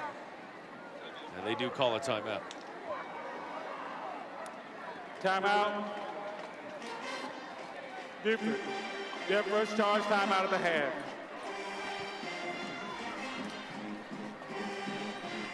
Three-possession lead here for Buford with a 19-point lead, 32-13. Craig Hubbard, when we look at the high school rankings, Buford sitting there at #1. There are some great teams out here that will be on ESPN networks this weekend as well as next. Yeah, what's the gap here? Yeah, again, the discussion is, does Gorman now jump with that 2 versus 3 victory over #2? Buford here, they've got a commanding lead here in the 4th quarter. What kind of statement can they make to try to hold on and defend? Grayson will drop. They actually lost a week ago out here. We'll see St. Thomas Aquinas next week as they take on DeSoto. We'll see Gorman next week as well as they play Christopher Columbus High School doubleheader down in South Florida. Early on, Buford again, they did not start the year #1 a year ago. They kind of climbed their way up as things around them kept shifting early in the year here, but already kind of battling to try to hold on to that #1 as Gorman making a statement out west. And off inside to Chapman, who has the first down. Good to see Cantrell back in the game as well. Jaileel Goley with the stop. Gain of 8 here for Buford. Yeah, I know the Buford fans would think, hey, we're the reigning national champs. We're hanging a number here on Gainesville. Our defense might be the best in the country. Special teams, pretty good as well. Yeah, our offense, I mean, forgive us, Craig Hubbard. We're trying to, get it going here. It took us a half, but we got it going. Well, more than half. Good 2.5 quarters. Buford, I'm here in the booth trying to defend you. Ahmad King, the tailback. Gets to the 45-yard line. Chance Davis with the stop. One thing I will say about Buford, we talked about this during the break. They utilize their entire roster. If you're wearing shoulder pads and a jersey on, you're going to probably at some point see snaps. We talked about earlier how hot it is down there. It's when you have that type of depth on your roster, you can roll that many players in that you feel comfortable when they're on the field to contribute. It's a huge advantage. I mean, I've been really impressed with just how deep this Buford roster is. David Solani is doing our spotting up here, and he's had to take out different notebooks to go through the different players that they are going through as hand handoff given on the far side. That was A.J. Granville. Gain of 3. Marcus Sims with the stop. As the clock continues to tick, 9.5 to go here in this one. We saw that top 10, Craig Hubbard. What's the gap between 1 and 10? Like, how much parity is there at the top level of high school football? Well, we talked about how Grayson will go. I mean, but I think you look at those first 7 teams, I think they all can make a case for being #1 or being in those top 3. Hunter under duress, showing he can run as well. First down. Gain of 10, ushered out by goalie. It's DJ Hunter, the 3-star commit to James Madison. He's immobile, good arm strength. I think, you know, what's interesting about him, too, is that we've seen one pass tonight batted down. He's got a little bit of that 3-quarter delivery, but certainly good arm strength. And he told me that James Madison coaches really liked what he could do with his legs, his ability to create. Keyshawn Blow with the handoff. Another positive gain, stopped by Dallas Ferguson, a gain of 4. Yeah, DJ Hunter last week led the team on a scoring drive. The opening drive is scrimmage. Second drive, he threw an interception. Third drive, had a touchdown pass. The coaches love the way he battles back from either mistakes or issues. This whole offense has had to battle back tonight, and he's been the head of that snake. Second half, especially late third quarter, got it turned around. And it's a team effort. Their defense and their special teams play gave their offense the breathing room it needed to find its stride. Hunter's got some room. Hunter's got the pylon. Hunter has the touchdown.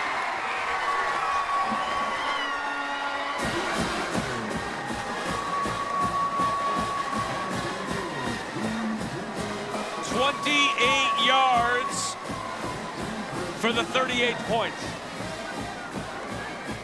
His second rushing touchdown of the night.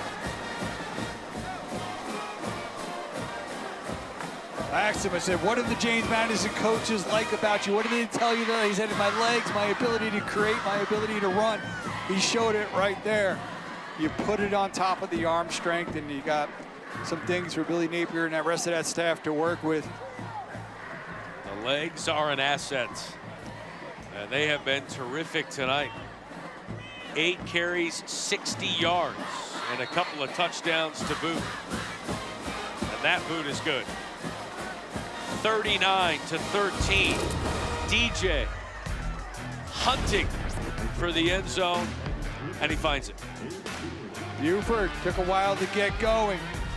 Defense, special teams allowed this offense time to ignite, and they have, as the #1 ranked team in the country, extends its lead.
The ESPN High School Kickoff is brought to you by Ace, the helpful place.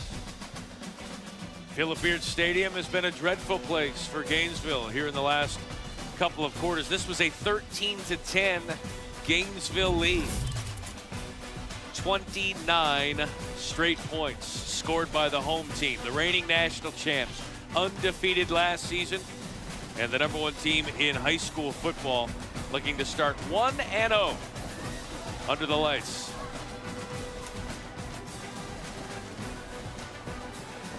How many more points do they have to score for you to keep them #1? That's yeah, I mean, it's a discussion. Listen, I'll tell you what, I just think a 3 beating a 2 versus a 1 beating an unranked team that obviously has struggled itself. Pooch kick there, received by Jaden Fossong. Like I say, regardless of what happens, this is a Buford team that's certainly in the mix to defend that. Obviously, anytime you play in the state of Georgia, so much talent, so deep.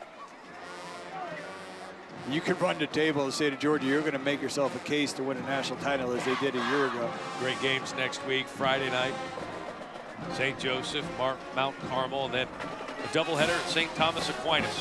Bishop Gorman just took down Jan Bosco. Next time I'll be at that doubleheader.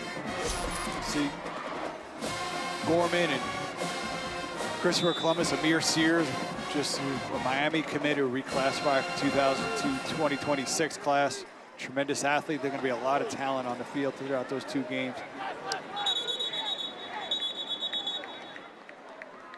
Flag on the play. False start, offense, 5-yard penalty, first down. 4th false start penalty here for Gainesville tonight. What do you think the coaching staff and Centavius Bryant are going to take away from this game here tonight?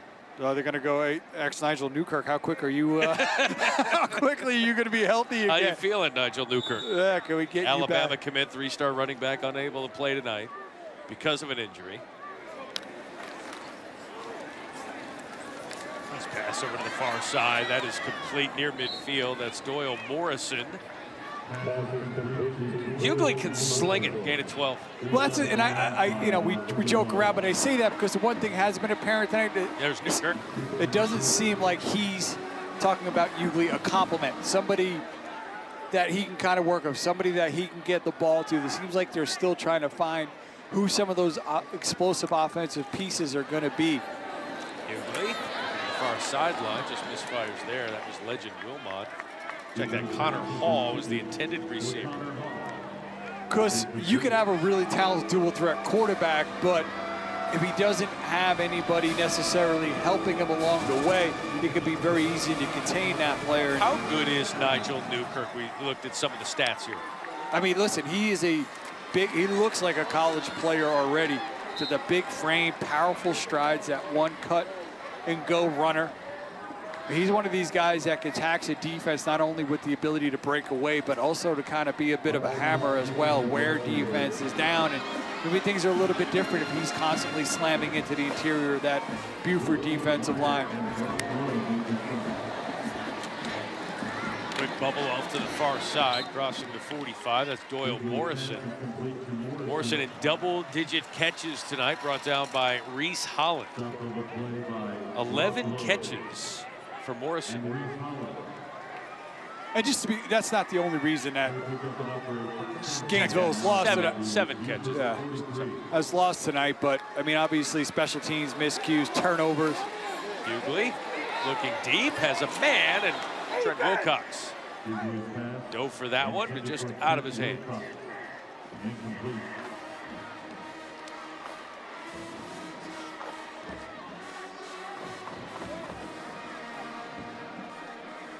Not more than 250 total yards here for Gainesville, but a majority of those gains happening in the first 2.5 quarters.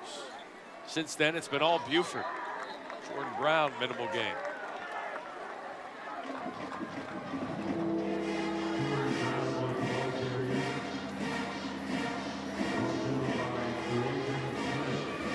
Kyreem Hughley, the quarterback, trying to manufacture some offense as we finish out this game. Of course, his future team, Clemson, week 1, has a big game against LSU. Battle of Death Valleys. Arshawn Sampson was the tailback. Hughley Little screen there off to the far side. Has a sideline, has some room. And Arshawn Sampson with a gain of 15. That's a very talented freshman running back who's been living in the shadows a little bit. And they were excited to see him get a chance on ESPN. Malachi Speed brings him down.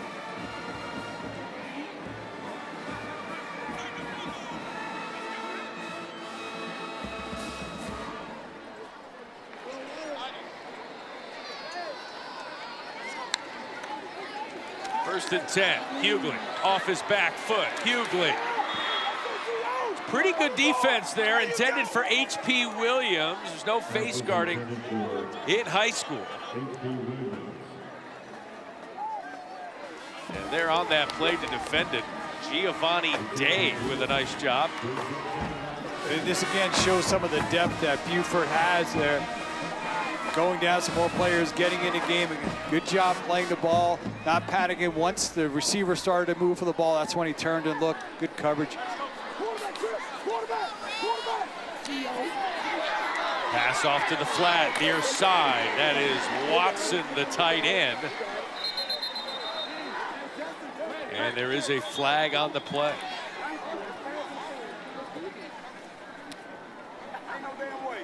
There is a flag. Gainesville in the red zone, nearing the 10-yard line. We'll await this call. Yes, sir. Thank you. This was called.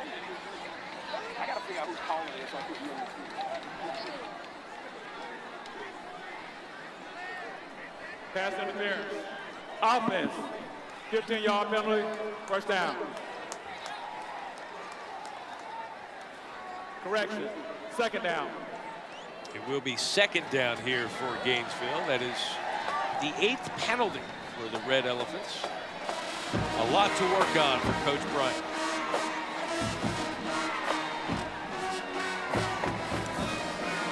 Coach Bryant was a former assistant at Gainesville, was the head coach at Grayson, helped them win a state championship just a couple of years ago. Went 37-5 as the head coach there at Grayson. Second down at 25. Sampson, the freshman, hit hard. Up down at the 43-yard line. That's Ethan Hauser, whose name we've called a lot. He is headed to Vanderbilt to play for Clark Lee, the 3-star. Yeah, that linebacker crew, Ethan Hauser, number 8, Josh Eccles, number 9, Brady Wagner. That crew's been really good tonight. And I think that defensive line has exceeded expectations for Buford. Not necessarily in terms of talent, but I think playing above their experience level tonight. They do a great job playing with their hands, great separation. 10th play of the drive. Nice catch and a reception to Connor Hall. Down at the 30. That's a 12-yard gain, and will bring up 4th down and 12.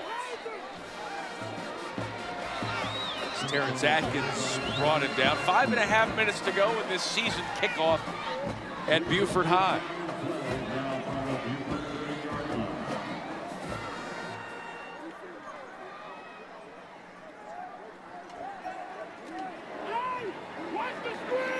Being 4th down, 5 minutes to go, and down by 26 points. Kyrie Hughley and company will go for it. Not much to debate there. Hughley evading. Look at the footwork. Throwing into the end zone, has a man, and it's incomplete.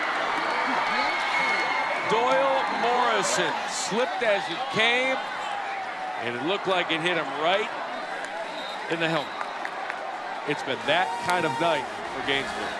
And Morrison has kind of been their most consistent receiver in terms of receptions. And Hughley's able to kind of buy a second chance, get outside the pocket. He's got some pressure. He throws it up. He's got Morrison who slipped behind the defense all alone. And as he tries to work back to it, you mentioned just not able to bring it in kind of. Right in the face mask. Arshawn Sampson, the freshman tailback, did a nice job of getting Hughley free there to make that play. Yeah, I mean, he did a nice job stepping up, really took on a lot of force there, making the block. Just missed opportunity. All Buford here in this second half. Less than 5 minutes to go before they improve to 1-0.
Buford High, Matt Schick, Craig Howard. It's been all Buford here in this second half. The #1 team in the country, the reigning national champs, getting it done, and the numbers tell the story in this second half.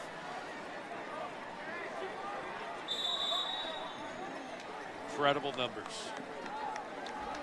180 total yards in the second half as they've made a change at quarterback. DJ Hunter is out. Braden Thompson is in at quarterback. So the day is done for Hunter, who finishes 6 of 13 passing, 67 yards, but did most of his damage on the ground. 8 carries, 60 yards, and a couple of touchdowns. The James Madison commits night is done. Braden Thompson, similar skill set, according to his coaches, is in. But what a night for Hunter. What a second half. Yeah, I mean, and really, I think, though, defense responded well. Remember, Kyrie Mugley came out, 62 yards rushing on those first 2 drives. That defense responded, were able to slow him down. And then ultimately special teams as well, creating several big plays. So those 2 phases of this team really allowed that offense time to settle in, find its footing, allowed DJ Hunter to kind of find some of that playmaking ability and get and extend that lead. It's easy to find your footing, what you're saying, when you have a defense that can keep you in the game, and special teams that can give you the lead. Yeah, and the opposing team helping you with those mistakes. Several bad snaps, especially between a long snapper and a punter, but also on offense as well. Ill-timed penalties. And Billy Napier getting a good one there at James Madison. Ahmad King is the tailback here for Buford. 29 unanswered points. 4 straight touchdown drives for Buford, gain of 5. It's not going to get any easier for Gainesville. They play East St. Louis next week. East St. Louis, outstanding program there. Technically in the state of Illinois, but Darren Sunka does a great job with that program. So another challenge again before they kind of just even get in the league play.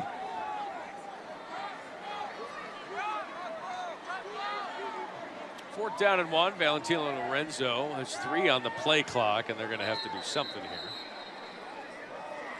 And they've got a couple of timeouts. They're not afraid to use one. Timeout. Buford. Their second charge timeout of the half.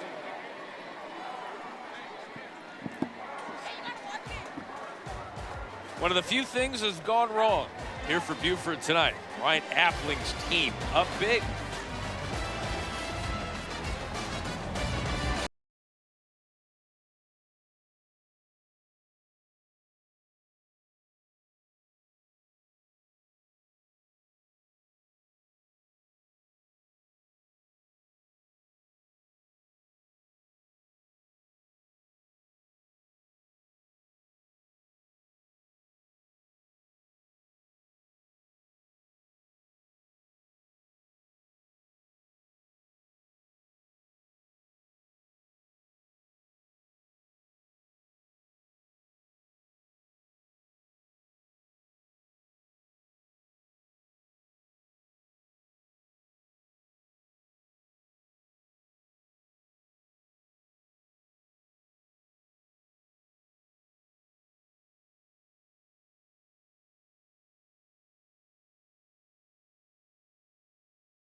Time now for our Ace Hardware's helpful player in a battle of Hunted versus Hunter. Advantage Hunter. Yeah, DJ Hunter, the James Madison commit.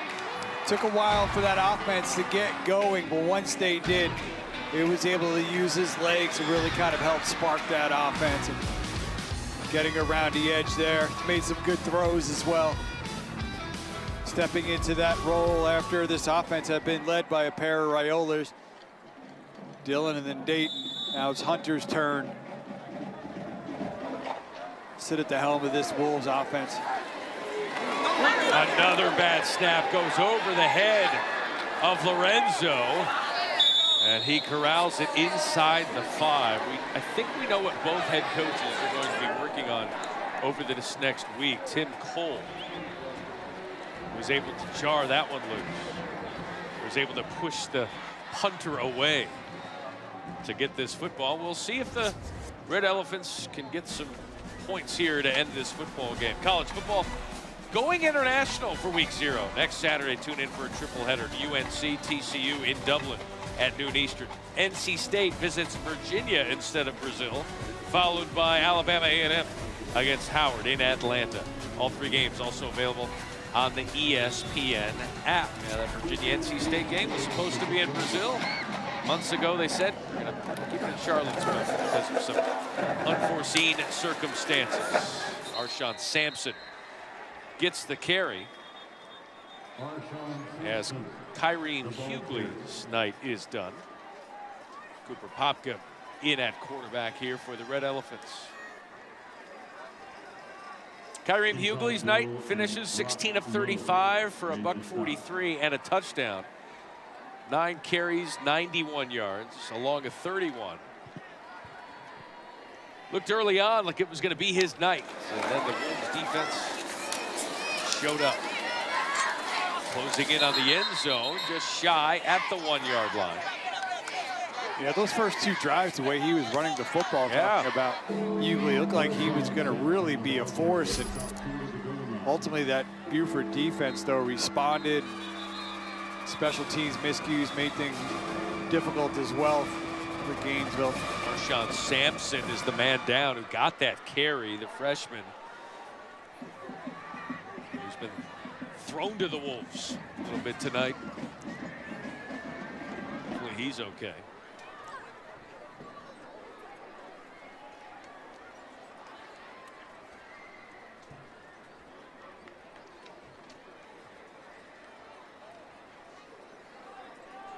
Hopefully just a cramp here for Arshawn Sampson.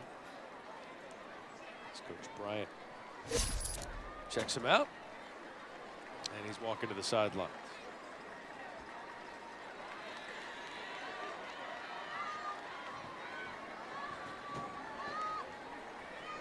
Well, you know, with how much pride this Buford defense has, they would love nothing more than to keep this team out of the end zone here with 2 minutes to go.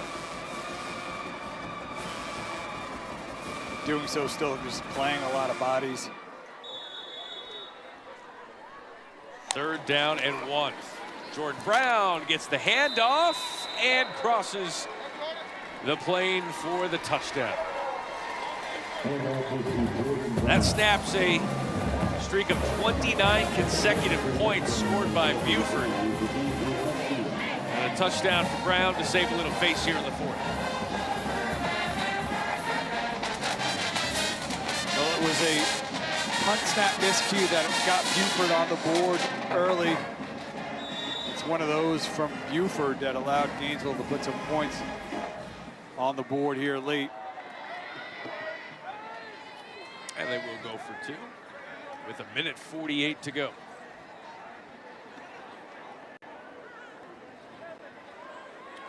Three receivers to the far side, 1 in motion. Popka, the backup quarterback, the sophomore, is in for the Red Elephants. Has his man, but knocked out of his hands. That was intended for Connor Hall. Good defense there on the 2-point attempt.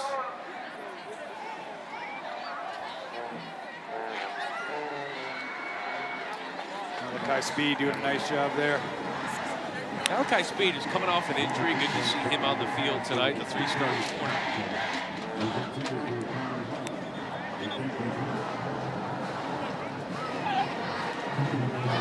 What would your level of surprise be, Greg, if Buford was able to look back at this season and say, yeah, we ran the table again?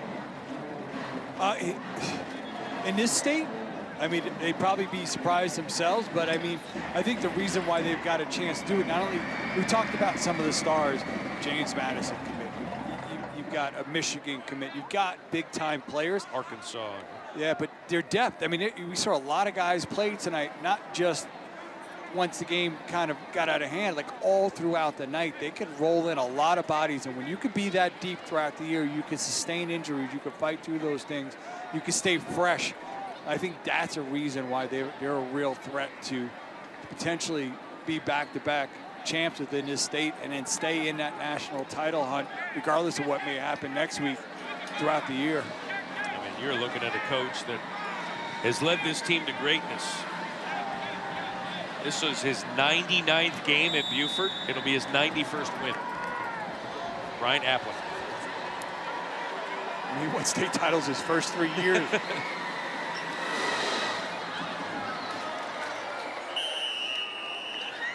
Recovered by Buford. They will likely run out this clock as Braylon Williams gathers here.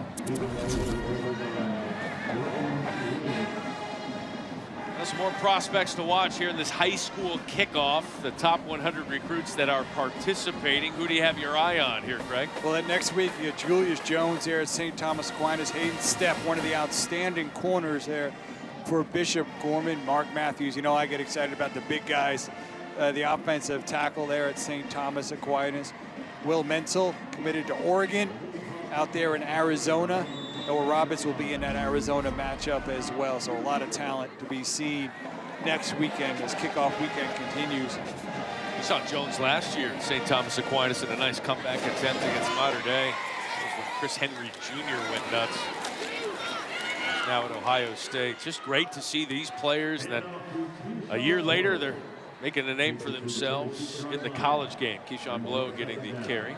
I mean, KJ Bolden was one of those true freshmen. He played here at Buford, quickly developing into one of the top safeties in all of college football.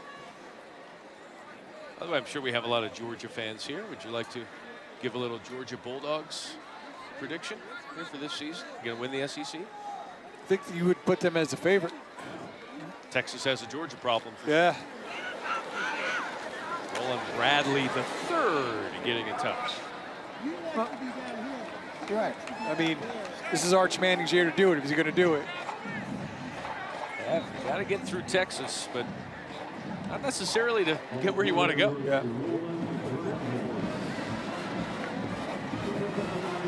Well, certainly big thanks to our producer Aaron Story, our director Greg Ambrose, who's been terrific, our ISO Stacy Hunt, graphics Taylor Osler, AD Stephen Footman doing a great job. I guess I'll thank our stats and spotters, Alan Thriftley, David Salati. So we're left and right up here in the booth. Jerome Ingram has been terrific as a stage manager tonight. And everyone else behind the scenes, so many people involved in these broadcasts as we have another late flag here with 20 seconds to go in this fourth quarter.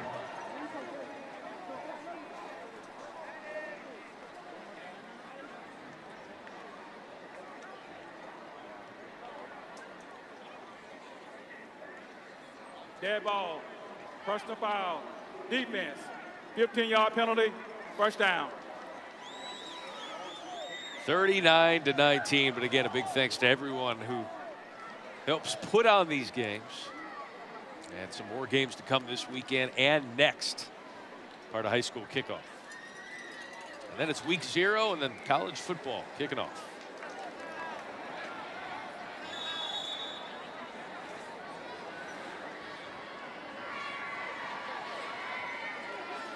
And they will let the clock tick away. And Buford will start 1-0 in their quest to repeat as state and national champs. They scored 29 straight at one point to put away the Gainesville Red Elephants and their 16th straight win after going 15-0 last season. Greg, what a performance by the reigning champs. The Wolves getting it done. Yeah, a team effort. Defense, special teams early on responded, allowed their offense time to find its footing and then come alive as well and put up an impressive win in week 1. 39-19, Buford with the win. For Craig Hubbard, I'm Matt Schick. Thanks for watching. Next high school game, Friday, 7 o'clock Eastern on ESPN. St. Joseph Regional taking on Mount Carmel. So long from Buford. The Savannah Bananas next.